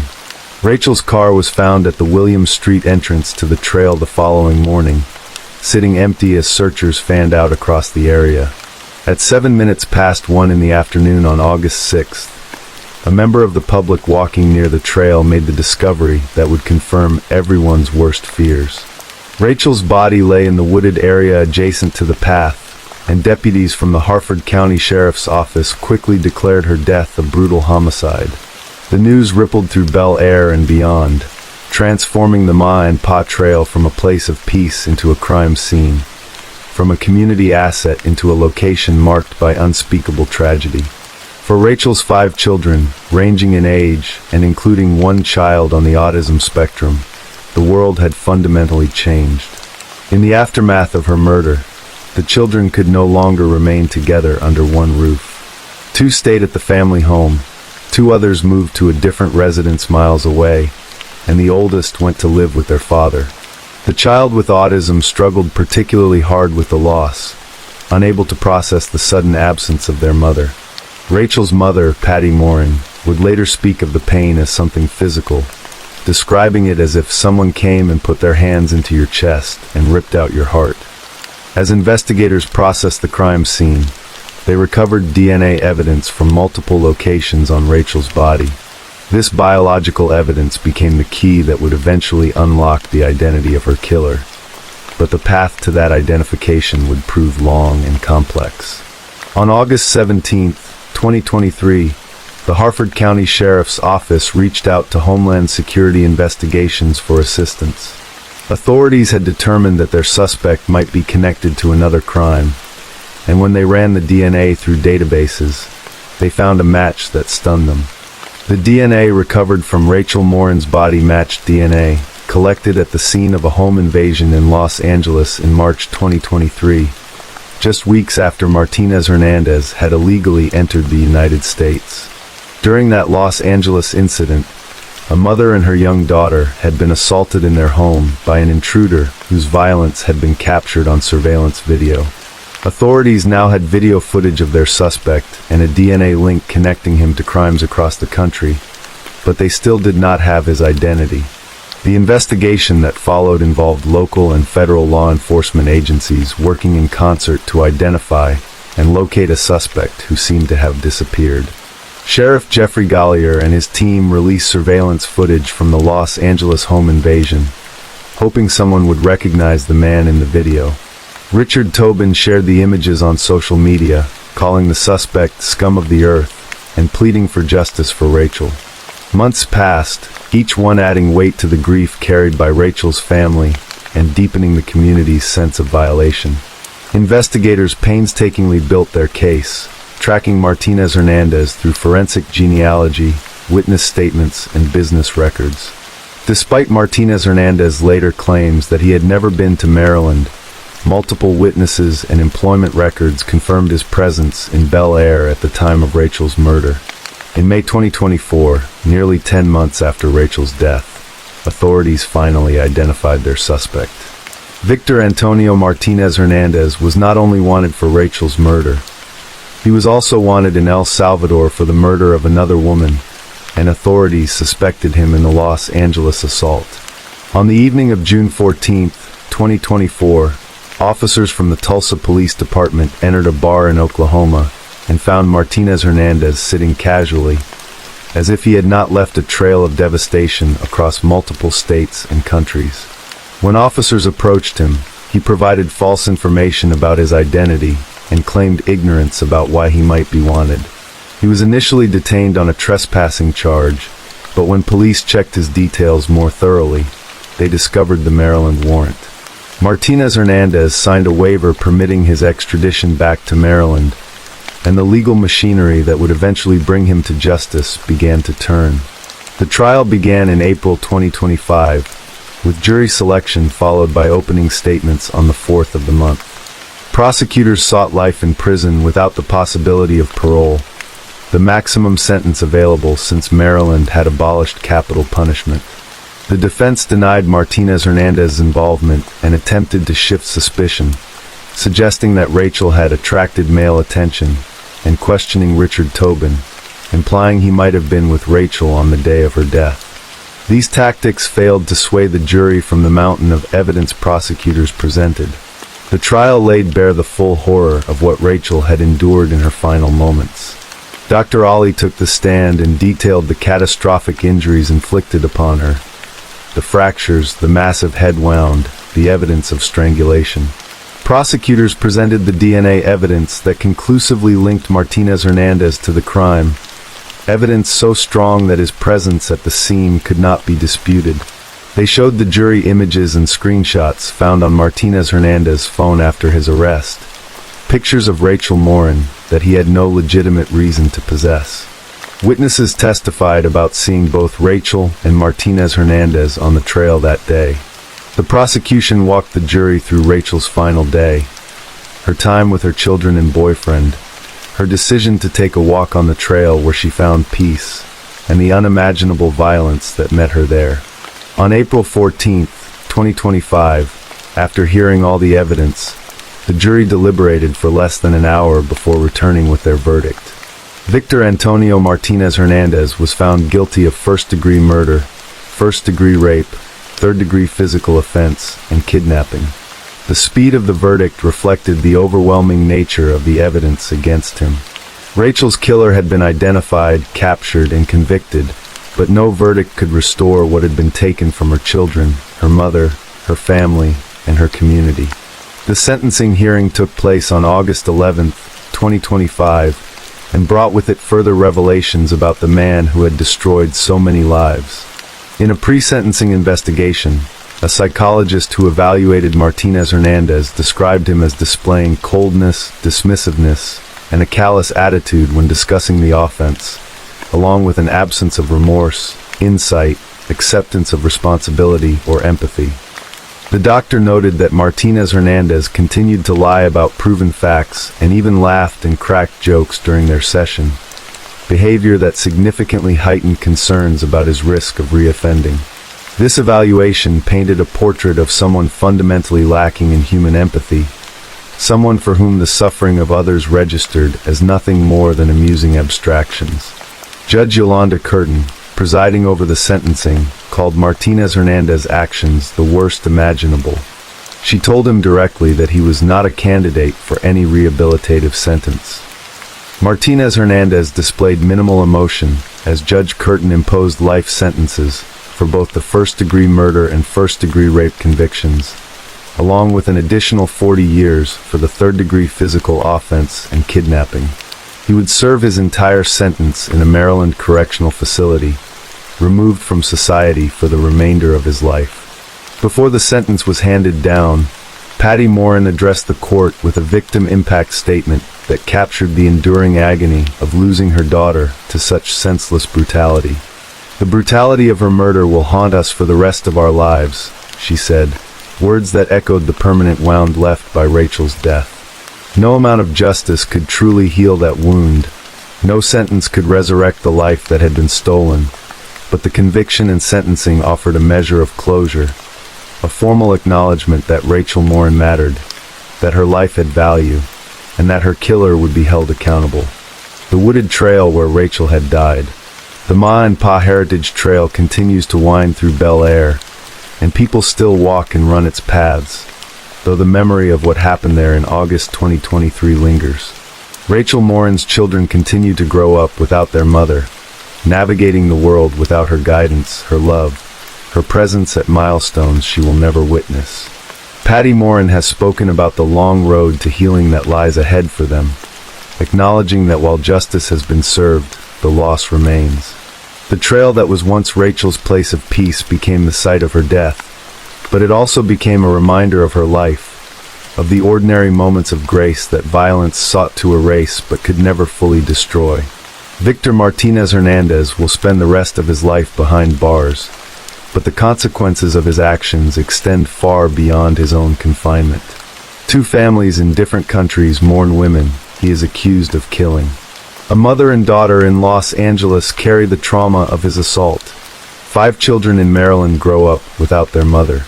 A community's sense of safety was shattered on a summer evening when a place meant for peace became a scene of horror. These are the true costs of violence, the ripples that spread from a single act of cruelty, touching lives in ways that can never be fully calculated or repaired.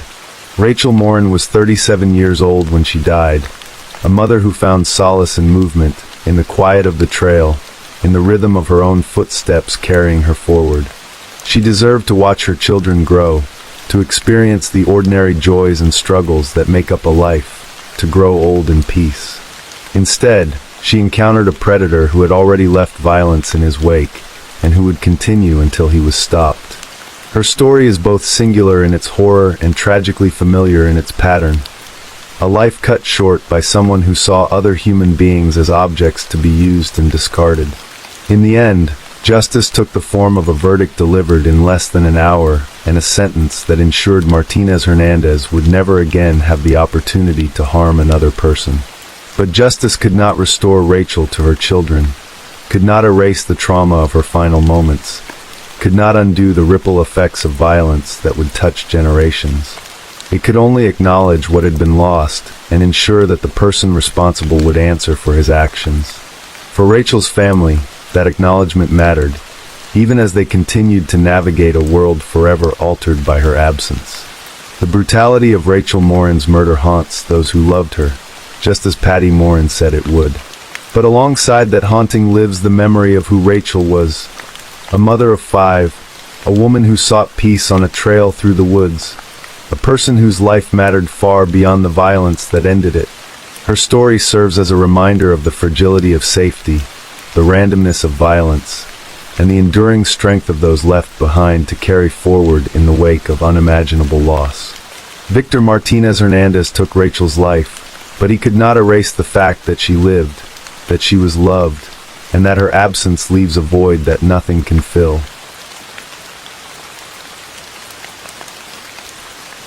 Story 7.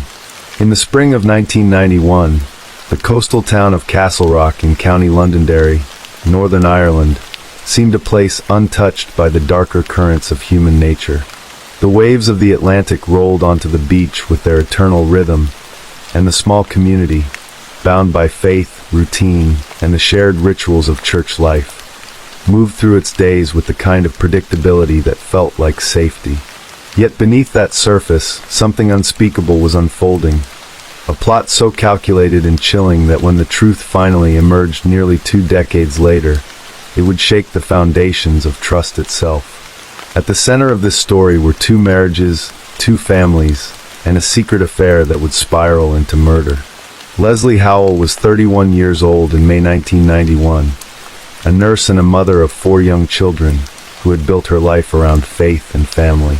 Those who knew her described a woman of warmth and resilience, someone who had endured struggles but remained devoted to her children and her community. Her husband, Colin Howell, was a respected dentist in the nearby town of Ballymoney, a man known for his professional skill and his involvement in their Baptist church.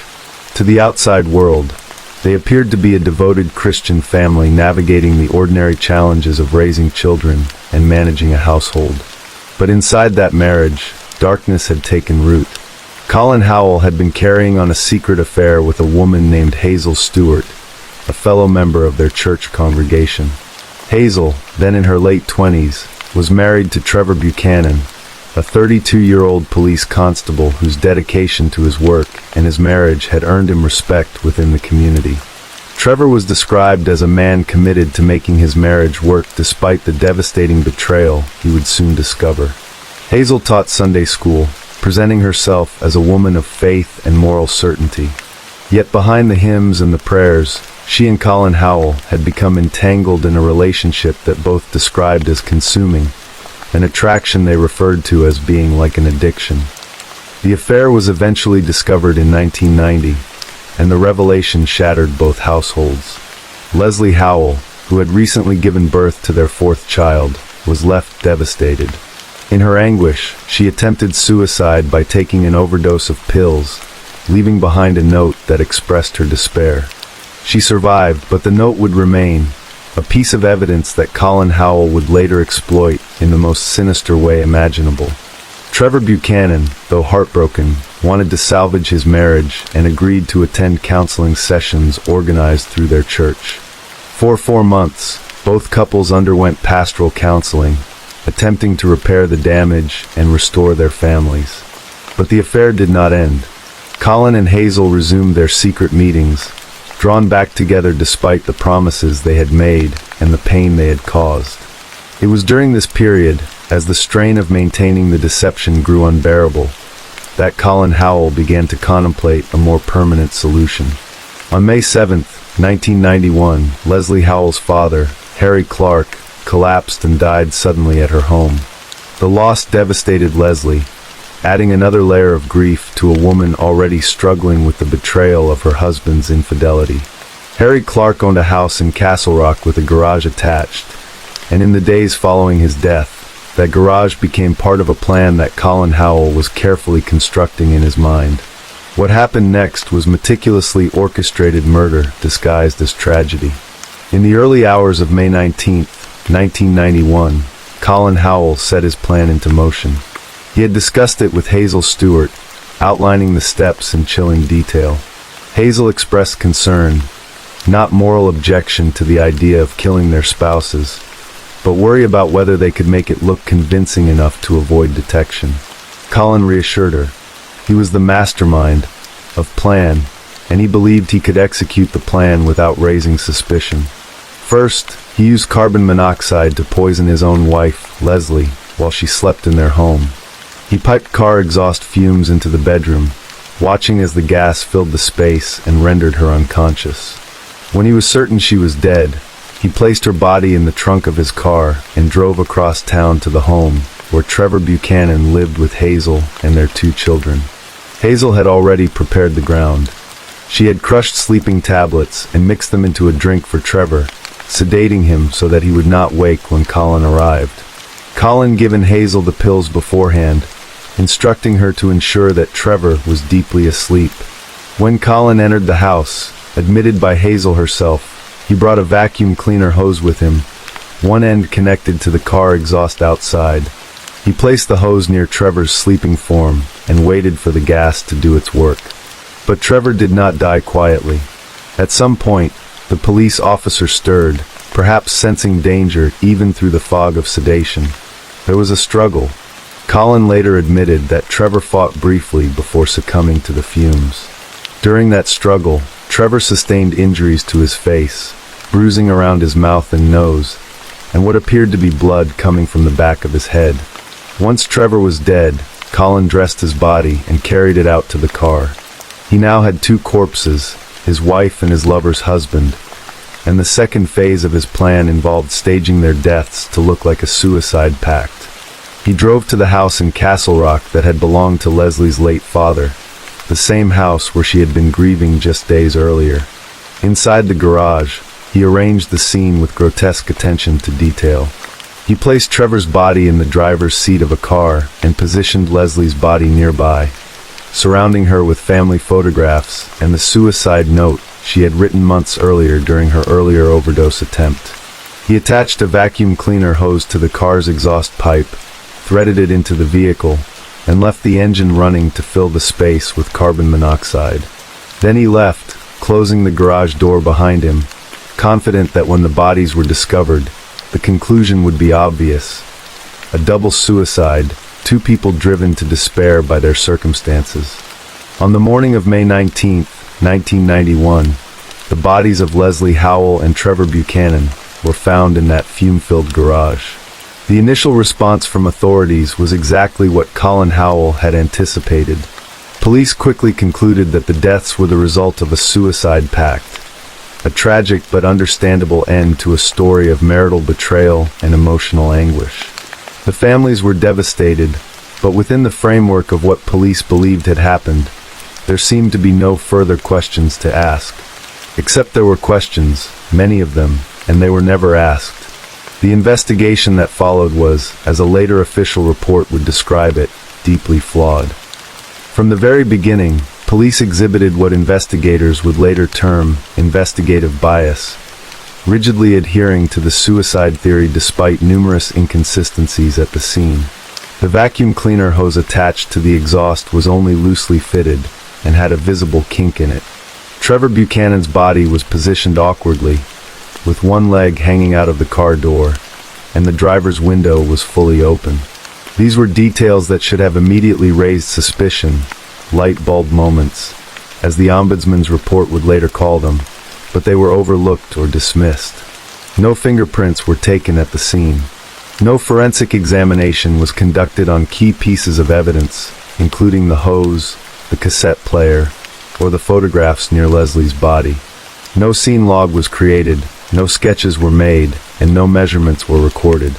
Post-mortem photographs showed the injuries to Trevor's face, but police accepted Colin Howell's explanation for them without further inquiry, despite concerns raised by people who saw Trevor's body at his wake.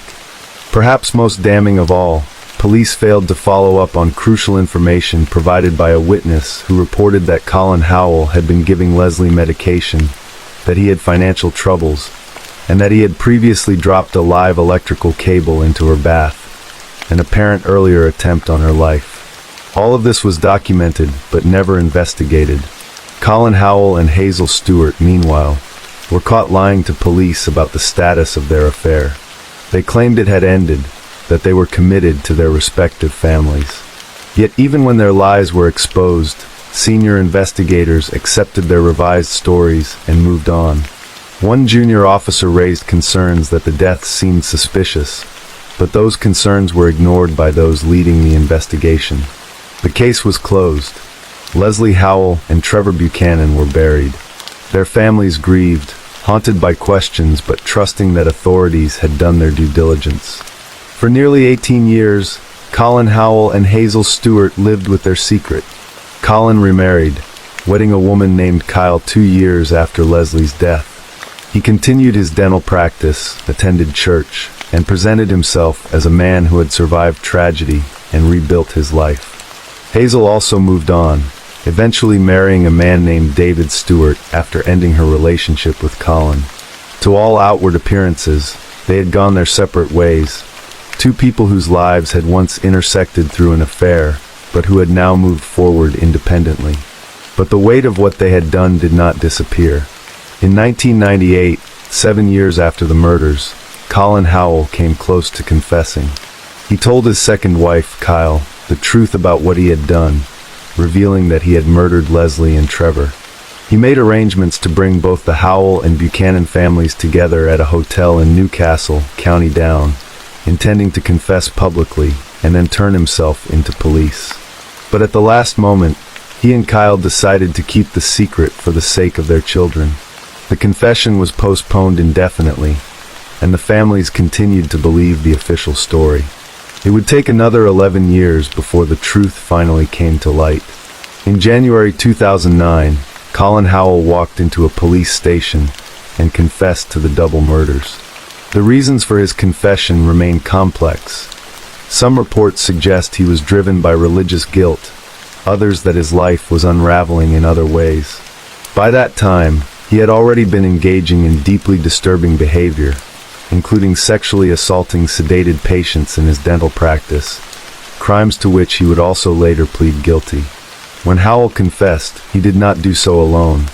He implicated Hazel Stewart, describing her role in the murder plot in detail, how she had drugged Trevor, how she had let Colin into the house, how she had helped dispose of evidence afterward.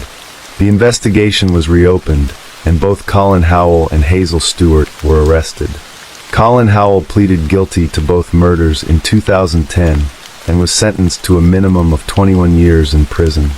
His confession was frank and detailed, and he agreed to testify against Hazel Stewart at her trial. Hazel Stewart, however, maintained that she had acted under duress.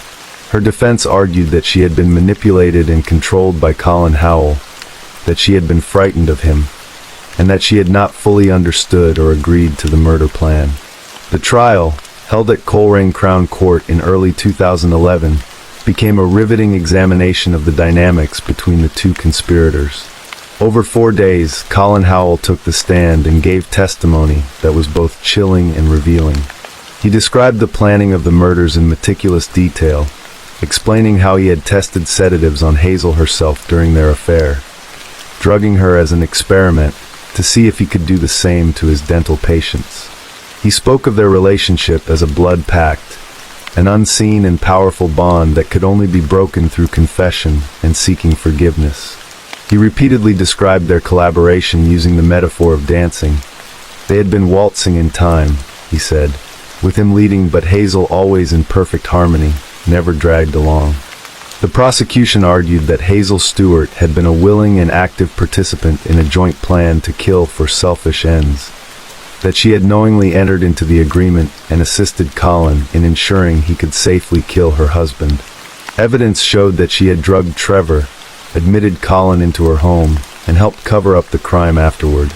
During police interviews in 2009, she had changed her account of events 3 times, suggesting an evolving attempt to minimize her culpability. On March 2, 2011, the jury at Coleraine Crown Court found Hazel Stewart unanimously guilty of both murders.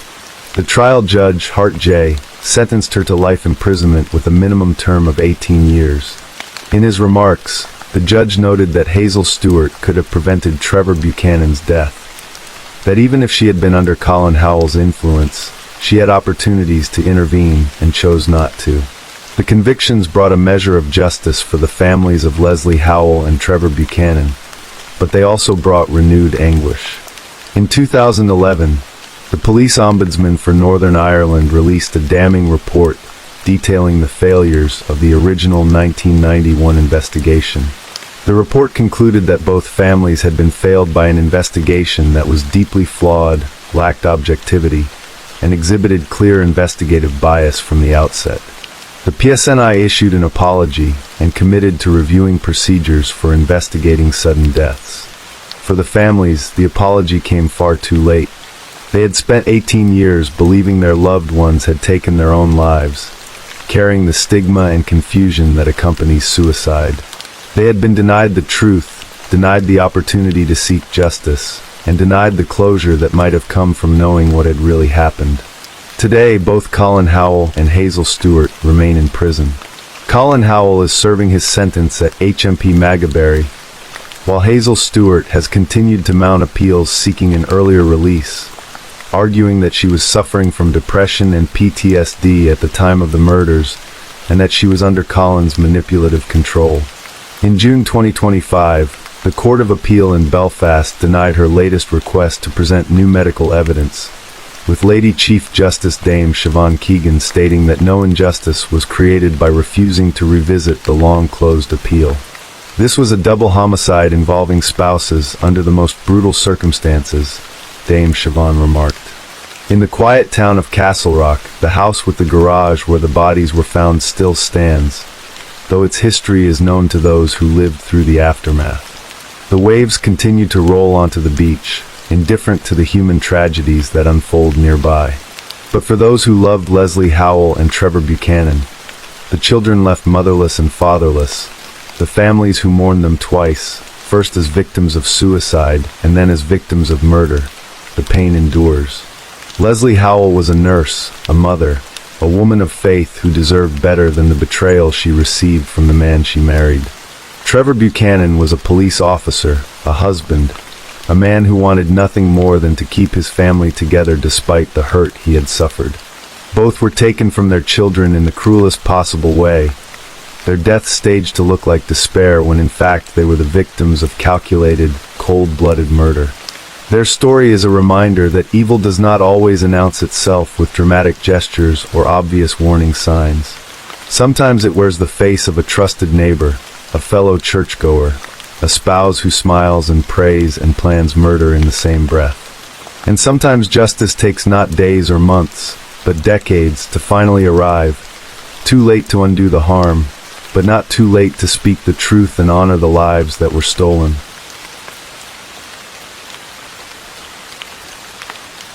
Story 8.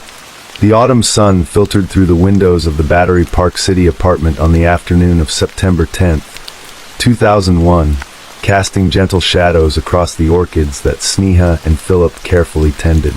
At 31 years old, she had the kind of beauty that turned heads, but it was her mind that had carried her from the southern coast of India to the hallways of Johns Hopkins University, through the rigorous demands of Chicago Medical School, and finally to New York City, where she was building her career as a physician.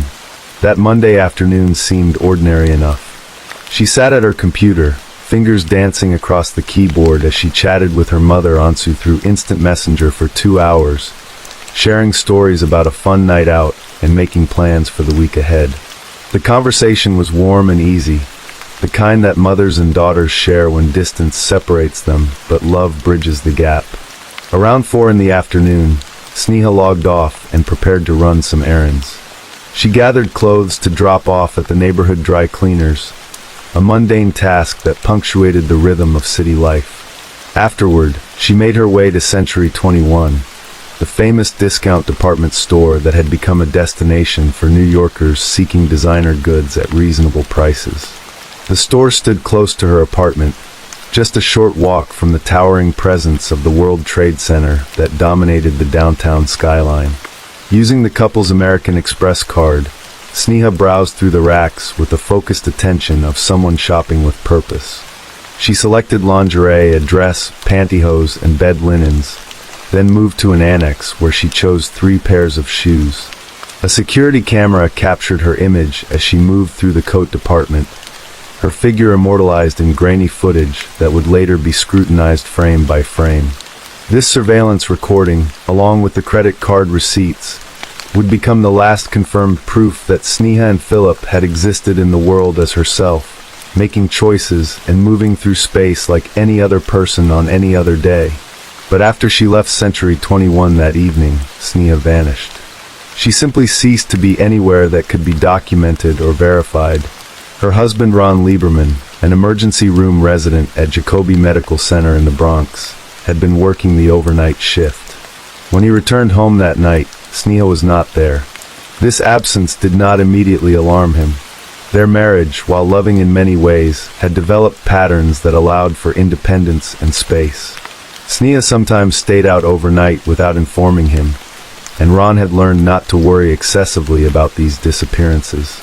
He prepared for his next shift and left again early the next morning, still without seeing his wife. It was not until the morning of September 11th, when he heard the devastating news that a plane had struck the North Tower of the World Trade Center, just 2 blocks from their apartment, that fear gripped his heart.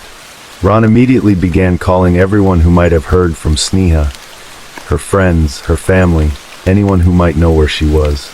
No one had seen her. No one had heard from her. She had vanished into the night of September 10th and had not emerged on the morning that would change the world forever. The story of how Sneha and Philip came to be in New York City on that fateful day began decades earlier and an ocean away. She was born on October 7, 1969, in Kerala, a lush province on the southern coast of India, known for its backwaters, coconut palms, and deeply rooted traditions. Her parents, Ansu and Philip, were educated and ambitious, and when Sneha was still a small child, they made the momentous decision to immigrate to the United States, seeking opportunities and a different life for their family. The Philip family settled in New York, where Sneha grew up navigating between 2 worlds: the traditional Indian values her parents held dear, and the American culture that surrounded her in school and among friends. She had 2 brothers, Ashwin and John, and together they formed a tight-knit family unit that valued education, achievement, and mutual support. Sneha was, by all accounts, a creative and vibrant person whose interests extended far beyond academics. Her brother Ashwin remembered her as someone who loved painting, writing, and music, someone who saw beauty and possibility in the world around her. Her mother Ansu would later describe her as kind, compassionate, beautiful inside and outside, a daughter who brought light into her family's life. Yet Sneha also felt the weight of expectations. Her father was a doctor, and the path toward medicine seemed both natural and inevitable.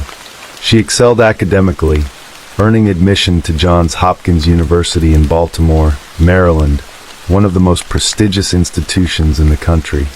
After completing her undergraduate degree in 1995, she followed in her father's footsteps and entered the Chicago School of Medicine, embarking on the long, demanding journey toward becoming a physician.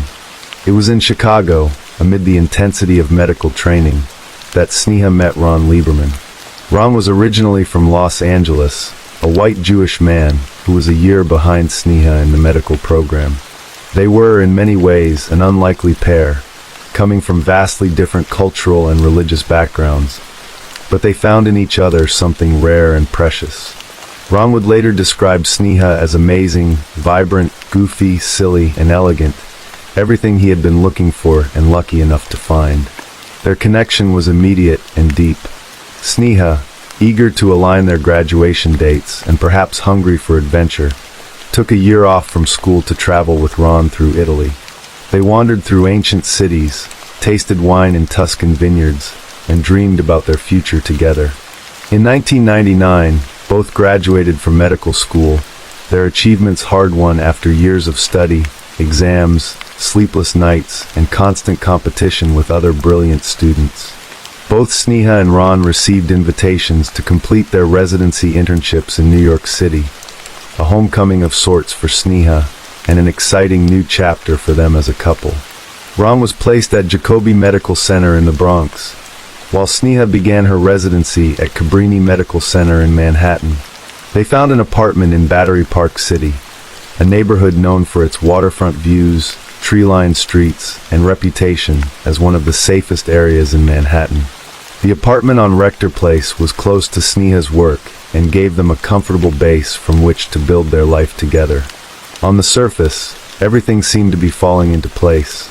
2 young doctors, recently married, living in one of the most exciting cities in the world, with promising careers ahead of them.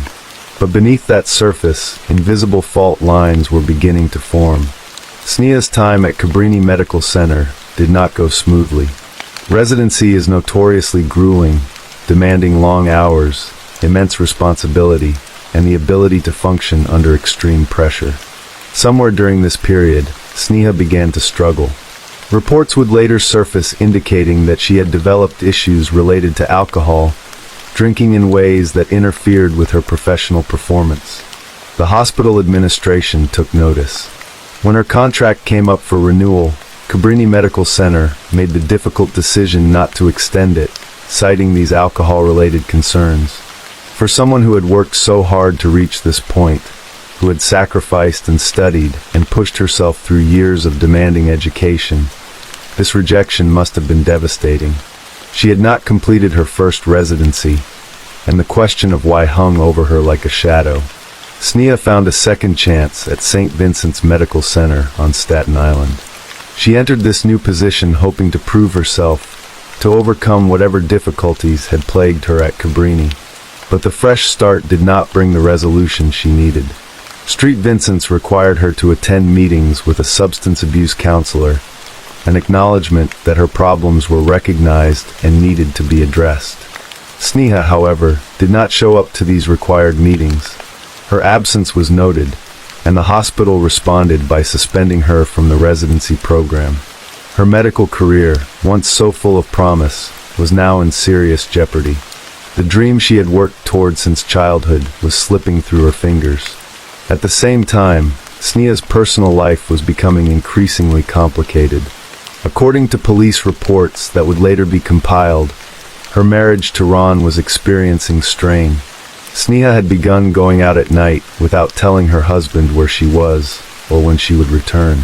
Sometimes she would stay out all night, coming home the next day with little explanation. Some of these nights were spent at lesbian bars, where witnesses reported seeing her meet women and leave with them. Adding to the mounting pressure, Sneha faced legal trouble. She had been involved in an incident at a bar that resulted in her spending a night in jail. More seriously, she had filed a complaint against a colleague, a male co-resident from Cabrini Medical Center, accusing him of groping her during a night out in June 2001. The colleague denied the allegations, and after an investigation, police determined that Sneha had filed a false complaint.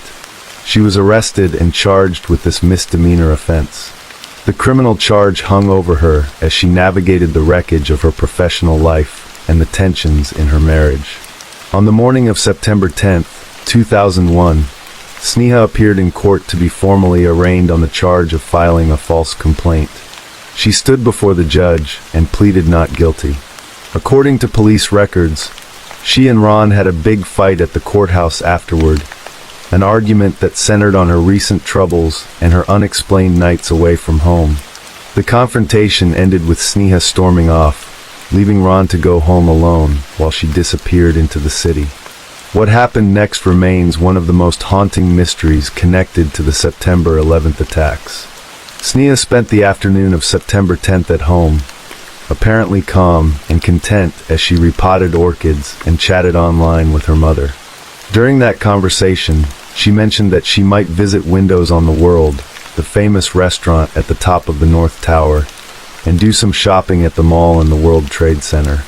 Later that afternoon, she went out to run errands, dropping off clothes at the dry cleaners before making her purchases at Century 21. A store clerk would later recall seeing Sneha that evening, remembering that she had come in frequently, and that on this particular visit, she had been accompanied by another young woman, possibly Indian.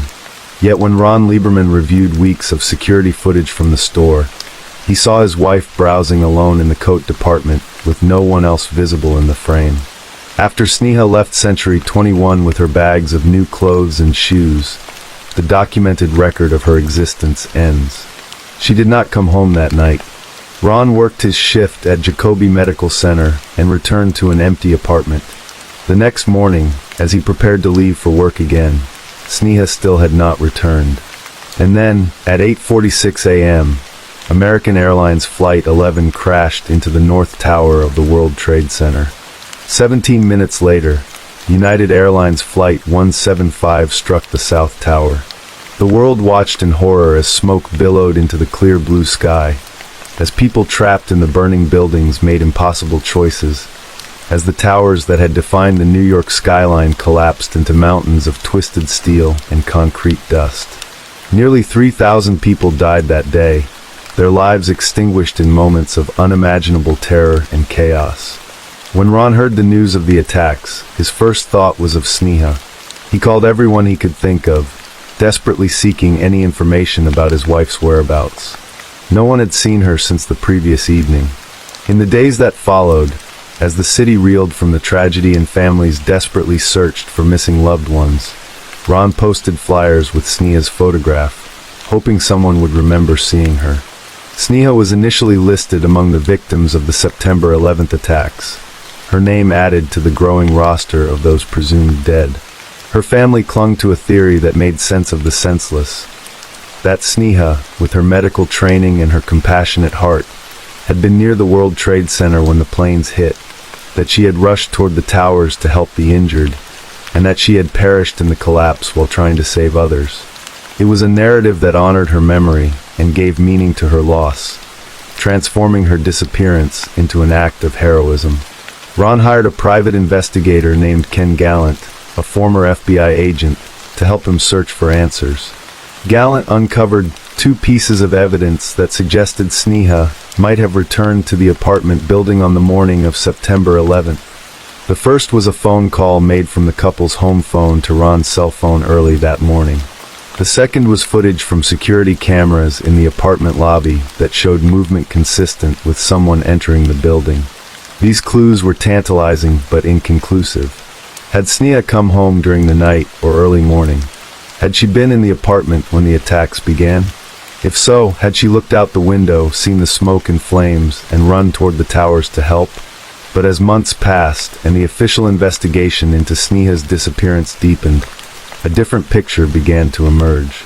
The New York City Police Department conducted a thorough investigation that delved into every aspect of Sneha's life in the months leading up to September 10th. Detectives uncovered the details of her professional struggles, her termination from 2 residency programs, her substance abuse issues, and the pending criminal charge against her. They documented her nights out, her visits to bars, and the allegations about her extramarital encounters. They noted the fight with Ron at the courthouse on the morning of her disappearance. When the police compiled their findings into a report, the portrait of Sneha and Philip that emerged was starkly different from the one her family cherished. It was the image of a woman whose life was unraveling, someone facing professional ruin, legal trouble, and personal turmoil. In January 2004, based on the evidence in the police report, the city medical examiner removed Sneha from the official list of September 11th victims. The decision was a devastating blow to her family. In 2006, a surrogates court judge, Renee Roth, reviewed the case and ruled that there was no clear evidence establishing that Sneha had died on September 11th. The judge suggested that it was equally possible she had intentionally disappeared or had been murdered by someone she met during one of her nights out. The court set Sneha's legal date of death as September 10th, 2004, 3 years after she was reported missing, in accordance with state law. For Sneha's mother Ansu, the ruling was unbearable. She told reporters that it was more peaceful to think that her daughter had died trying to help others at the World Trade Center than to imagine that someone had killed her. Being denied the recognition of Sneha as a September 11th victim added another layer of grief to the family's suffering. Ron Lieberman and the Phillip family fought back. They refused to accept the narrative that had been constructed around Sneha's final hours. Ron insisted that the fight at the courthouse had never happened, that Sneha's nights out had been innocent, and that the problems in their life, whatever they were, did not explain what had happened to his wife. John Phillip maintained that the allegations about his girlfriend were completely false, fabricated by police for reasons he could not understand. The family hired lawyers and appealed the court's decision, determined to restore Sneha's name to the list of September 11th victims. On January 31st, 2008, more than 6 years after Sneha disappeared, a New York State appeals court overturned the lower court's ruling.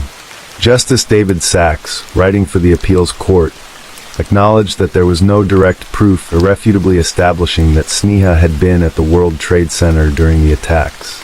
However, He argued that the evidence made it highly probable that she had died that morning at that site, whereas any other conclusion required only the rancorous speculation. The court declared that Sneha and Philip had been a victim of the September 11th attacks, officially making her the 2,751st victim of the Twin Towers collapse. Her name was added to the memorial honoring those who lost their lives that day, giving her family a place to grieve and remember her. Yet even with this legal victory, the mystery of Sneha and Philip's disappearance remains unsolved. No body was ever found. Her passport and credit cards were left behind in her apartment, suggesting she had not planned to disappear permanently. Police thoroughly investigated Ron and ruled him out as a suspect, convinced by his tireless efforts to find his wife and his genuine devastation at her loss. The items Sneha purchased at Century 21 that evening, the lingerie, the dress, the bed linens, the shoes, were never found, raising questions about where she went after leaving the store. Did she meet someone that night? Did she return home and then leave again the next morning? Was she near the World Trade Center when the plane struck? The theories about what happened to Sneha are numerous and contradictory. Some believe she used the chaos of September 11th to disappear intentionally, escaping a life that had become overwhelming with professional failure, legal problems, and personal conflict.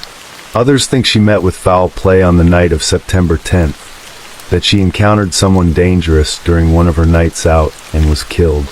Still others, including her family, believe that she was near the towers on the morning of September 11th, that her medical training compelled her to rush toward the disaster to help the injured, and that she died when the buildings collapsed. Each theory has its proponents, but none has definitive proof. In the years since Sneha's disappearance, new technologies have offered glimmers of hope. The New York City Medical Examiner's Office has used cutting-edge DNA analysis to test thousands of bone fragments recovered from ground zero, some as small as a tic-tac, in an effort to identify more of the victims who were never accounted for. As of the 20th anniversary of the attacks in 2021, approximately 1,100 victims remained unidentified. The possibility exists, however remote, that one day forensic scientists will match DNA from one of these fragments to Sneha and Philip, providing the definitive proof that she died at the World Trade Center as her family has always believed. The story of Sneha and Philip defies simple conclusions. She was a woman of intelligence and talent, someone who had overcome significant obstacles to achieve her dreams. She was also someone who struggled in ways that her family either did not see or did not want to acknowledge. The two versions of her life, the compassionate doctor her family describes and the troubled woman documented in police reports, are not necessarily contradictory. Human beings contain multitudes, and it is possible for someone to be kind and creative and loving while also grappling with addiction, depression, and choices that cause pain to themselves and others. The tragedy of Sneha's story is not just that she disappeared, but that her disappearance occurred at a moment in history so catastrophic that it swallowed individual stories into a collective trauma, making it nearly impossible to separate her fate from the larger horror of that day. Ron Lieberman has never remarried. He remains close to Sneha's family, united with them in their loss and their unanswered questions. Every year on September 11th, when the names of the victims are read aloud at memorial ceremonies, Sneha and Philip's name is spoken. It is listed on the bronze panels of the National September 11th Memorial at the World Trade Center site, carved into metal alongside nearly 3,000 others. For visitors who pause to touch her name, she is simply another victim of that terrible day, her individual story unknown to them. But for those who knew her and loved her, Sneha remains a profound mystery. A talented young woman whose life was cut short in circumstances that may never be fully understood, whose final hours remain trapped in the shadows between the evening of September 10th and the morning that changed the world forever. Story 9. The summer heat of Missouri pressed down hard on Boone County in August 2004, the kind of thick, humid warmth that made everything feel slower, heavier. In that languid season, a man named Mitchell Kemp vanished without a trace, disappearing into the Missouri landscape as if he had never existed at all. His family knew something terrible had happened. Mitch was not the type to simply walk away from his life, his family, or his young daughter. Yet days turned to weeks, and weeks stretched into months with no word, no sign, no body. The investigation went cold, and Mitch Kemp became another name on a missing persons list, another unsolved mystery in a system overwhelmed with such cases. Nearly 4 years would pass before the truth emerged, pulled reluctantly into the light by a woman who had worn many names and played many roles in the tragic story. That woman was Tasha Fields, a person whose life had become a tangled web of relationships, accusations, and ultimately, a crime so calculated that it would shock a quiet Missouri community and leave 2 families shattered. Tasha Fields married Mitchell Kemp in August 2003, a union that from its inception seemed destined for turmoil. Mitch was 39 years old, a man with his own complicated history, and within months of their wedding, something went terribly wrong. Tasha filed assault charges against her new husband, claiming that Mitch had become violent, that he was dangerous, that he frightened her. She would later describe him to investigators as a really scary person, painting a portrait of a marriage consumed by fear and intimidation. Yet beneath the surface of these allegations lay a more complex reality. The assault charges against Mitch landed him in jail, but he was released after 4 months, returning to a life that was rapidly unraveling. By then, Tasha had moved on in ways that would prove devastating. The couple had a daughter together, a little girl named Lexi, who became caught in the middle of an increasingly bitter custody battle. As divorce proceedings began, the conflict between Mitch and Tasha intensified. He wanted time with his daughter. She wanted him out of their lives entirely. What Mitch did not know was that even while they were still married, Tasha had begun an affair with another man named Greg Morton. The relationship developed quietly, hidden from view, as Tasha navigated the legal proceedings of her divorce from Mitch. In a move that would later raise eyebrows among investigators and prosecutors, Tasha married Greg Morton in August 2004, while she was still legally married to Mitch Kemp. She had become, in the eyes of the law, a woman married to 2 men simultaneously. August 2004 marked a turning point in this tangled story. Mitch Kemp had been out of jail for 4 months, trying to rebuild his life and maintain contact with his young daughter. His family noticed when they stopped hearing from him. Days passed without a phone call, without a visit, without any of the usual signs that Mitch was still navigating his difficult circumstances. Concern grew into alarm, and alarm transformed into dread. Mitch's family reported him missing to authorities in Boone County, Missouri, knowing in their hearts that something terrible had happened. The police launched an investigation, but without a body, without witnesses, without any concrete evidence of foul play, the case quickly stalled. There were questions but no answers. Tasha, now going by Tasha Morton after her marriage to Greg, was questioned but offered nothing useful. The trail went cold, and Mitch Kemp's disappearance joined the ranks of unsolved cases that haunt law enforcement agencies across the country. His family grieved without closure, trapped in that terrible limbo where hope and despair exist in equal measure. Life continued for Tasha and Greg Morton, though their relationship proved no more stable than Tasha's first marriage. By the summer of 2006, just 2 years after their wedding, Greg filed for divorce. The details of their separation remain murky, but what is clear is that by early 2008, Tasha had moved on yet again, this time relocating to Alabama, where she began a new relationship with a sheriff's deputy in Galveston County, Texas. She seemed to be building another new life, leaving Missouri and its complications behind her. In February 2008, nearly 4 years after Mitch Kemp's disappearance, Boone County investigators made the decision to reopen the cold case. Something had prompted them to take another look, to dig deeper into the circumstances surrounding that August day in 2004.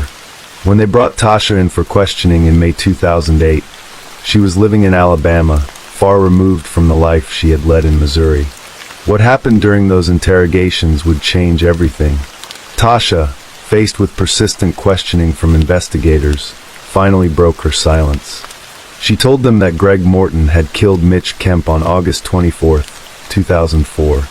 The confession came with dramatic warnings. She told detectives that if Greg found out she had spoken to them, he would kill both her and her baby. She painted Greg as the architect of the murder, a jealous and violent man who had acted in rage. According to Tasha's account, she had been in contact with Mitch even after marrying Greg Morton. On the day of the murder, she claimed that she and Mitch had been driving around town together, and at some point, they stopped by the property she shared with Greg. What she described next was chilling in its violence and premeditation. Greg had been waiting for them, she said. When Mitch arrived, Greg shot him not once, but 6 times. She told investigators she watched in horror as time seemed to stop, as the world moved in slow motion, as Greg buried Mitch's body on the property. The investigators pressed for more. Where exactly was the body buried? Could she take them there? Tasha agreed, and in what must have been a surreal journey, she led police to Greg Morton's old farm in South Boone County. The first attempt to locate the remains was unsuccessful. The property was large, the years had passed, and memory proved imperfect. Months later, she returned with investigators for a second attempt. This time, they found Mitch Kemp's body, buried on the property just as Tasha had described.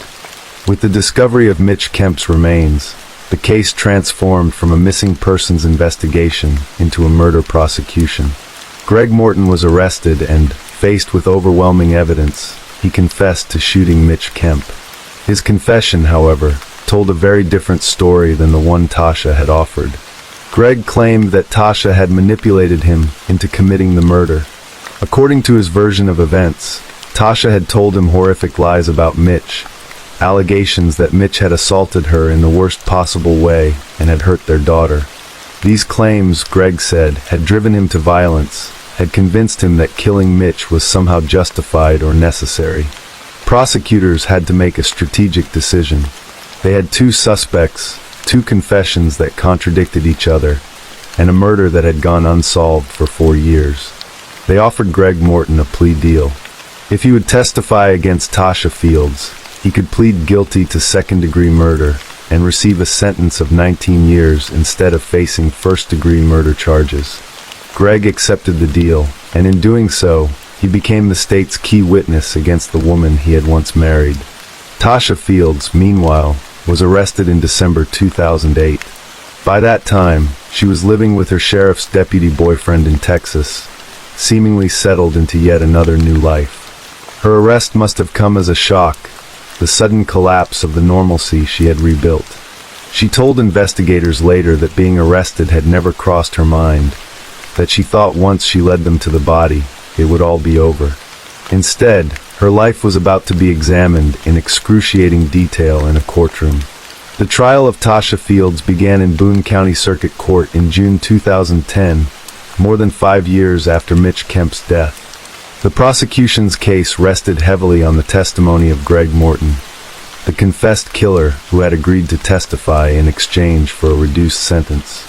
The courtroom became a stage where 2 competing narratives battled for credibility, where the truth had to be extracted from contradictory accounts and self-serving testimony.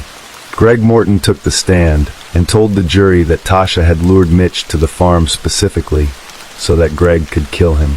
He admitted he was the shooter, that he had pulled the trigger 6 times, that he had ended Mitch Kemp's life. But he insisted that Tasha had been the mastermind, that she had manipulated him with false accusations, that she had wanted Mitch dead because she feared losing custody of their daughter.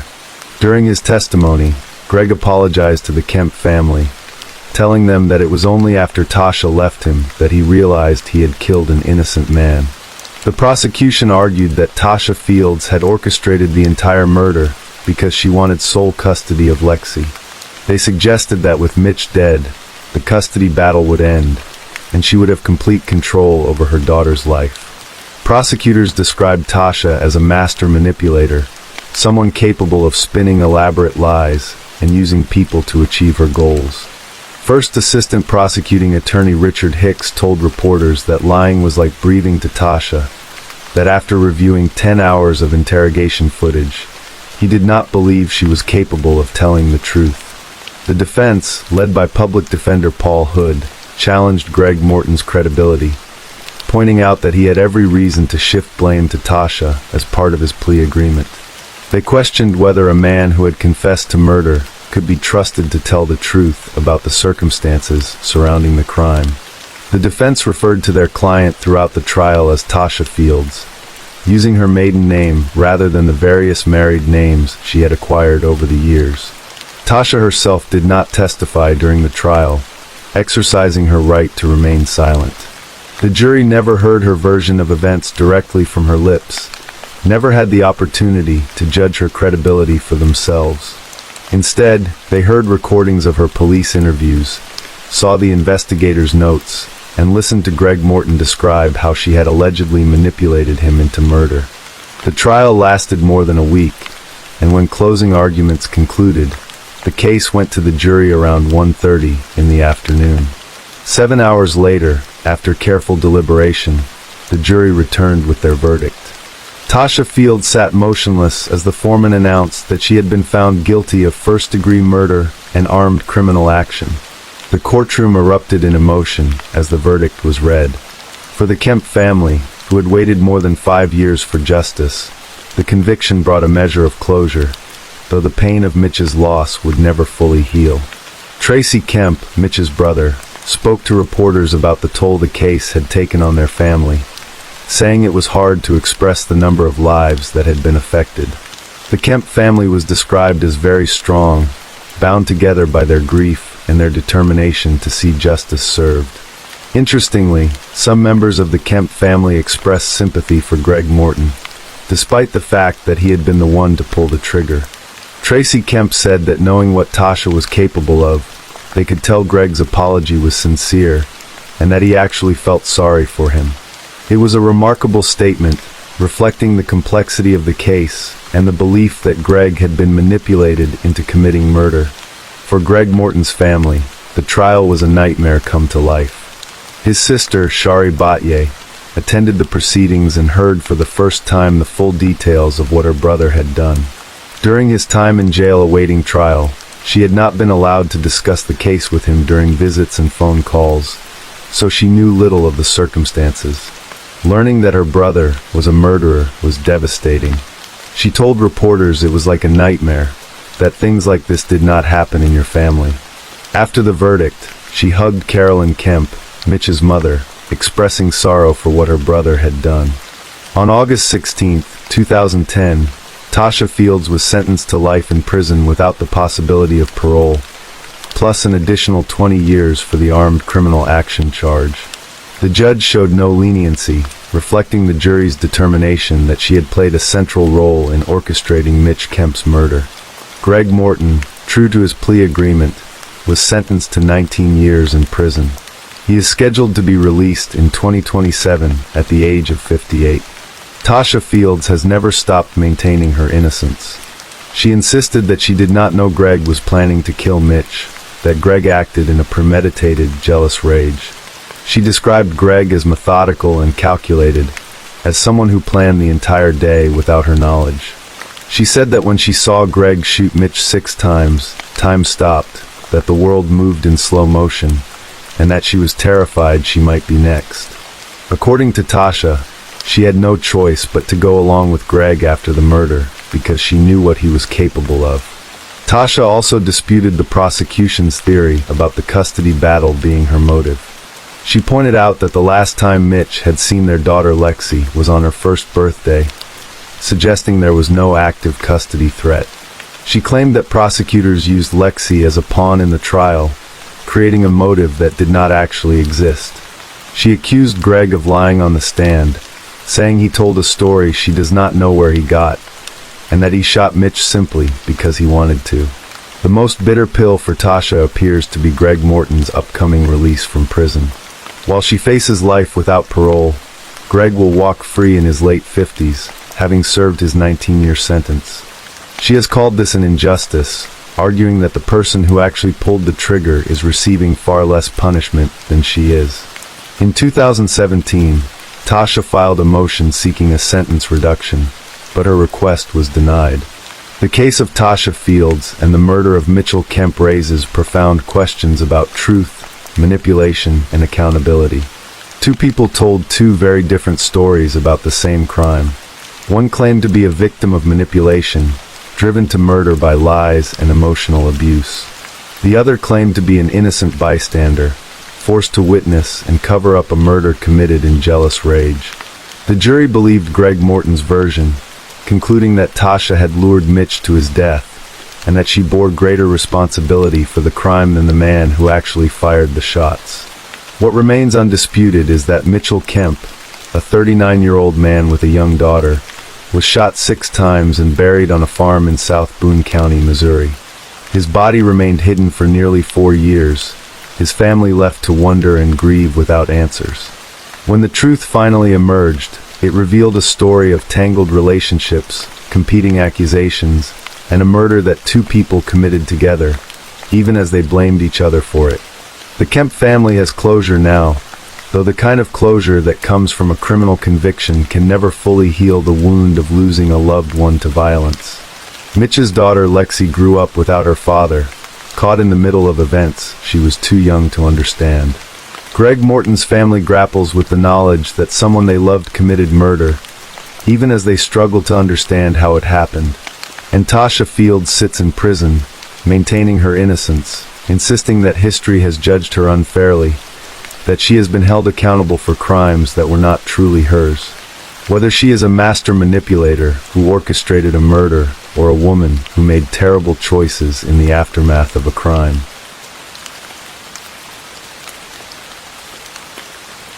Story 10. The summer evening air hung heavy over the cornfields of Metamora, Ohio, carrying the scent of earth and growing crops. It was July 19, 2016, and 20-year-old Sierra Juffin was doing something she had done countless times before, riding her bicycle home along the quiet country roads that wove through Fulton County's agricultural heartland. She was on summer break from the University of Toledo, where she studied human resource management in the Junior College of Business, and she had spent the evening with her boyfriend, Josh Kolasinski. The young woman, nicknamed Sue by those who loved her, had a gift for lighting up rooms with her vivacious spirit and infectious energy. Friends described her as the life of the party. Sierra had no reason to suspect that the familiar route home would become the site of unimaginable horror. Josh had accompanied Sierra on his motorcycle for part of the journey, riding alongside her as they traveled the roads they both knew so well. The couple parted ways near County Road 6, with Josh turning back toward his own home, while Sierra continued the final stretch of her ride alone. Before they separated, Josh kissed his girlfriend and told her he loved her, asking her to text him when she arrived safely at home. Those words would echo in his mind with devastating weight in the hours that followed. Sierra pedaled away on her purple bicycle, her figure gradually disappearing down the road as evening shadows lengthened across the fields. Josh had no way of knowing that he would never see her alive again, that those final moments together would become frozen in time as the last glimpse of normalcy before everything shattered. When Sierra failed to arrive home that evening and Josh's attempts to reach her by cell phone went unanswered, her family's concern quickly escalated to alarm. They contacted the authorities, and a sheriff's deputy began searching the route Sierra would have taken. Just a half-mile from the Juffin family home, the deputy made a discovery that sent chills through everyone involved. Sierra's distinctive purple bicycle lay abandoned in a cornfield, several rows deep into the tall stalks. The scene that greeted investigators who arrived in the early morning hours was deeply unsettling. Special Agent Megan Roberts of the Ohio Bureau of Criminal Investigation received a call around 1 o'clock in the morning asking her to process what was clearly a crime scene. As she and her colleagues combed through the area, the evidence began to paint a terrifying picture of what had transpired in this isolated stretch of farmland. The investigators found items scattered through the cornfield that clearly did not belong to Sierra. A screwdriver, men's sunglasses, a set of automotive fuse boxes, and a sock lay among the corn rows. Motorcycle tracks cut through the field, and broken cornstalks bore streaks of blood, physical testimony to a violent struggle. The hair on the back of Special Agent Roberts' neck stood up as she surveyed the scene. There was an eerie quality to the discovery, a palpable sense of malevolence hanging in the humid air. The evidence screamed of abduction, of a young woman torn from her bicycle and dragged into the darkness. Authorities maintained tight security around the crime scene, blocking the road and refusing to let anyone, including Sierra's desperate family members, approach the area. When Sheila Vakulik, Sierra's mother, tried to get information from investigators, they could only tell her they were investigating, offering no details that might provide hope or closure. The following morning, when the FBI officially informed the family that Sierra's bicycle had been found, everyone understood the gravity of the situation. The community rallied immediately, launching a massive search effort with volunteers walking through endless rows of corn, scanning desperately for any sign of the missing young woman. Meanwhile, a local farmer brought investigators another crucial piece of evidence: a blood-stained motorcycle helmet he had discovered on the side of the road the night Sierra disappeared. The farmer had kept it overnight, only realizing its potential significance when news of the disappearance spread through the community. Combined with the motorcycle tracks at the abduction site, this evidence suggested that someone riding a motorcycle had been involved in Sierra's disappearance. Investigators knew they had to consider every possibility, including the painful necessity of looking at Josh Kolosinski himself as a potential suspect, since he rode a motorcycle and was the last known person to see Sierra alive. Josh cooperated fully with the investigation, providing a detailed map of Sierra's route and the point where they had separated. He consented to searches of his residence, motorcycle, and truck, desperate to help find the woman he loved. Sierra's family never doubted Josh's innocence, knowing how much he cared for their daughter, and investigators soon cleared him completely, finding nothing to suggest his involvement in the abduction. This meant they were likely dealing with a stranger abduction, a crime of opportunity that had transformed a routine bike ride into a nightmare. The investigation shifted focus to canvassing the neighborhood, knocking on doors, and speaking with anyone who might have seen or heard something unusual on that fateful evening. A critical break in the case came through what Major Matt Smithmeyer of the Fulton County Sheriff's Office initially approached as just a hunch. Among the stops investigators planned to make was the home of James Dean Worley, a 57-year-old man who lived on County Road 6, the same road where Sierra had disappeared. When investigators arrived at Worley's property, his behavior immediately raised red flags. Rather than simply answering their questions, Worley began making statements that seemed designed to explain away evidence before the investigators had even mentioned what they had found. He told them about riding his motorcycle in the area, and how his bike had experienced mechanical problems, causing it to sputter out. He claimed he had gone into a cornfield and lost several items there: his helmet, fuses, screwdriver, and sunglasses. Cleveland FBI agent Devin Losick felt his jaw nearly drop as Worley rattled off this list. None of this specific information about the evidence found at the crime scene had been released to the media or the public. There was no innocent reason for Worley to know exactly which items investigators had discovered in that cornfield. He continued talking, mentioning that he had found 2 bicycles in the corn and had taken one of them, assuring investigators they would find his fingerprints on it. In what seemed like a bizarre attempt at preemptive innocence, Worley added that he didn't steal anything or kill anyone. The investigators maintained their professional composure, but internally, alarms were blaring. Another piece of evidence further tightened the focus on Worley. A witness reported seeing a passenger van driving at high speed through the area around the time of Sierra's disappearance, and had managed to note the license plate number. When authorities ran the plate, it came back registered to James Worley. As investigators delved into Worley's background, they discovered something that made their blood run cold. In July 1990, 26 years earlier, Worley had been convicted of assaulting and attempting to kidnap another woman under eerily similar circumstances. The victim, Robin Gardner, had been riding her bicycle in White House, Ohio, when Worley struck her with his truck, got out, hit her on the head, and placed her in handcuffs. He had held a screwdriver to her throat and threatened to kill her if she didn't stop screaming, attempting to force her into his vehicle. Robin had managed to escape, rescued by a passing motorist, and Worley had been arrested and convicted on abduction charges. He received a sentence of 4 to 10 years in prison with the possibility of parole, but served only 3 years before being released early on his own petition. The parallels between Robin Gardner's terrifying ordeal and what had apparently happened to Sierra Juffin were impossible to ignore. Both young women on bicycles, both attacked with sudden violence, both targeted by the same predator. Armed with this information and the mounting evidence, investigators obtained a search warrant for Worley's property. What they discovered in the barn on his land would earn it the nickname Barn of Horrors among those who processed the scene.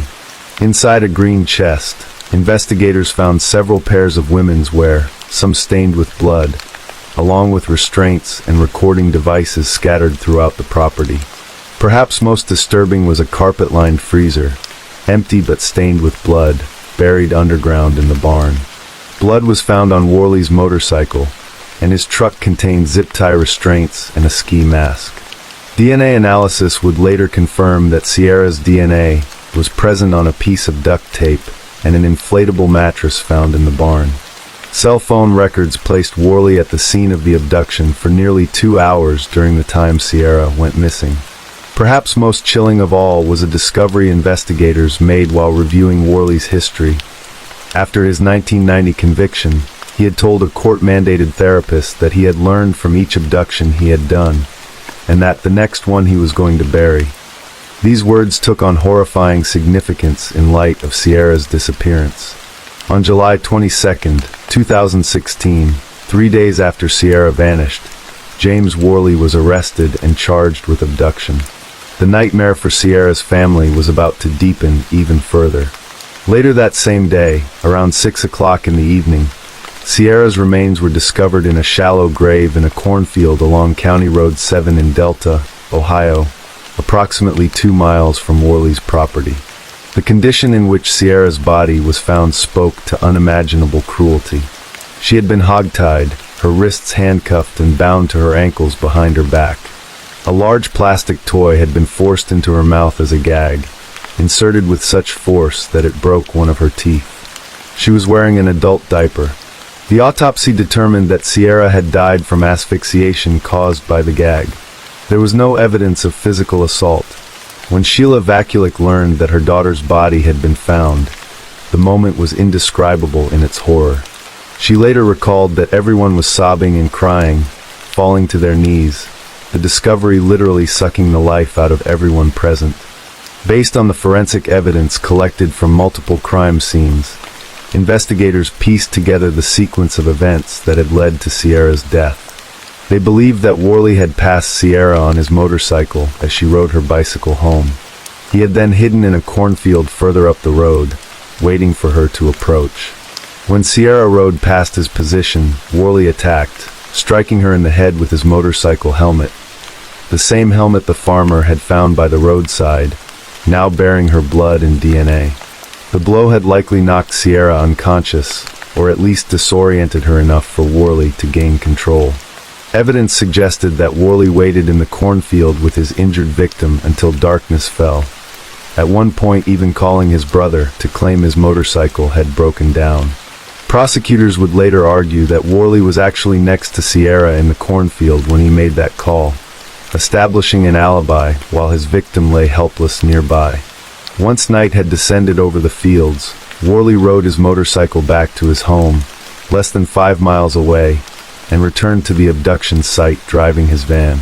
A witness had seen a van speeding through the area, further corroborating this timeline.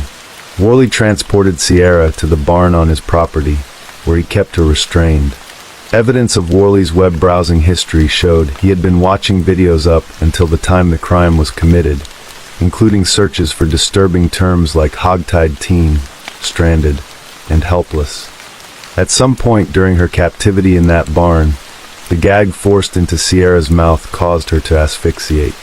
Whether this was intentional murder or a consequence of extreme recklessness would become a point of legal argument. but prosecutors maintained that Worley intended to kill Sierra, given the force with which the gag had been inserted. After her death, Worley transported her body to the cornfield near his property and buried her in a shallow grave approximately 2 feet deep. On August 16, 2016, a grand jury indicted James Worley on 19 felony counts. The charges included 2 counts of aggravated murder, multiple counts of kidnapping, felonious assault, abduction, tampering with evidence, and abuse of a corpse. Prosecutors sought capital punishment for the aggravated murder charges, each of which carried death penalty specifications. One specification alleged that Worley committed murder in the course of kidnapping, while the other alleged that the murder was committed to escape detection, apprehension, trial, or punishment for the kidnapping. At his arraignment, Worley entered a plea of not guilty to all charges. The trial faced multiple delays and required hundreds of potential jurors to be called before testimony finally began in March 2018 at the Fulton County Common Pleas Court in Wauseon, Ohio, with Judge Jeffrey Robinson presiding. During the trial, the prosecution presented a mountain of evidence linking Worley to the crime. Special Agent Megan Roberts testified about the physical evidence recovered from the kidnapping site, Worley's residence, and the location where Sierra's body was found, much of which contained DNA from both Worley and Sierra. Detective David Morford of the Toledo Police testified about digital evidence, including cell phone records showing Worley in the vicinity of the crime scene for over 2 hours, and the disturbing searches on his computer. Perhaps most powerful was the testimony of Robin Gardner, who bravely took the stand to describe her own terrifying encounter with Worley 26 years earlier. She felt strongly that she had to be Sierra's voice, to speak for the young woman who could no longer testify about the fear she must have experienced. Robin knew that fear intimately and understood what Sierra had endured in those final hours. Worley's defense team faced an uphill battle given the overwhelming evidence against their client. They argued that Worley had never encountered or assaulted Sierra, claiming that the evidence found in his barn, the underwear, handcuffs, and related items, were part of a studio Worley had intended to start. They contended that Worley had left his helmet and other items found near Sierra's bicycle at an earlier time when his motorcycle had broken down, before her disappearance even occurred. The defense pointed to the relatively low concentration of Worley's DNA on the helmet, suggesting someone else might have used it to assault Sierra. They also noted that a witness had seen a man crouched in a field wearing red shorts, but no red shorts were recovered from Worley's property, arguing this meant it couldn't have been Worley in the cornfield. During cross-examination, however, the defense's own witnesses inadvertently strengthened the prosecution's case, with one acknowledging that the helmet found at the crime scene was indeed the same one he had bought for Worley years earlier. Closing arguments concluded on March 26, 2018, and jury deliberations began that same day. The jury deliberated for less than 6 hours before reaching a verdict. On March 28, 2018, James Worley was found guilty of 17 of the original 19 charges, including aggravated murder. The next phase of the trial focused on sentencing, with the jury tasked with determining whether aggravating factors warranted a death sentence or if mitigating factors justified life imprisonment. Worley's defense team described him as a damaged man with multiple mental health issues. A criminal psychologist testified that Worley suffered from sexual paraphilia disorder and that the attack was motivated by sexual sadism connected with a fetish disorder. The defense even suggested, during closing statements, that Worley might have had an unnamed accomplice and had an incestuous relationship with his mother, though the prosecution dismissed both claims as unsupported by evidence. The prosecution countered that Worley had an average upbringing and clearly knew the difference between right and wrong, meaning the aggravating factors of his crimes far outweighed any disorders he might have. They presented audio recordings of conversations between Worley's sister and a private investigator, in which she mentioned that Worley had been suspected of killing a woman in 2000, though he was never charged as no remains could be found. Prior to sentencing, Worley made a 45-minute statement that observers described as rambling and disjointed. He claimed he believed someone else had kidnapped and murdered Sierra and left evidence to frame him.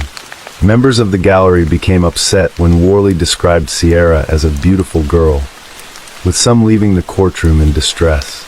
The jury recommended capital punishment, a recommendation that Judge Robinson upheld on April 16, 2018. In pronouncing the death sentence, Judge Robinson stated, "If I thought there was a snowball's chance in hell that you were innocent, you'd be looking at a life sentence." Worley also received 11 years for kidnapping, 8 years for felonious assault, 11 months for possessing criminal tools, and 36 months each for tampering with evidence and having weapons under disability. In the aftermath of Sierra's murder, her family channeled their grief into ensuring that her death would lead to positive change. They argued that not enough information was available to law enforcement and the public regarding convicted violent felons living in their communities. If a database tracking violent offenders had existed and been accessible, they believed Sierra's murder might have been prevented. Law enforcement had told the family during the investigation that Worley was not listed in any local, state, or federal database that tracks offenders, despite his 1990 conviction. James Worley remains on death row at the Ross Correctional Institution. His execution date was originally set for June 3, 2019, but has been repeatedly delayed due to appeals. In July 2020, Worley's attorneys filed a motion with the Ohio Supreme Court to overturn his conviction and grant him a new trial, citing alleged failures of proof, mental illness, incompetent counsel, and violations of jury and evidentiary rules. They argued the jury had been tainted due to the close-knit nature of the community and potential jurors' familiarity with the case. The appeal was denied, and a new execution date of May 20, 2025 was set. However, on the day Worley was supposed to be executed, his execution was stayed amid pending defense motions, and as of now, no new execution date has been scheduled. The story of Sierra Juffin's murder serves as a haunting reminder of the vulnerability that can exist even in familiar places, on roads traveled countless times before. What should have been an ordinary summer evening bike ride became instead a tragedy that devastated a family and shocked a community.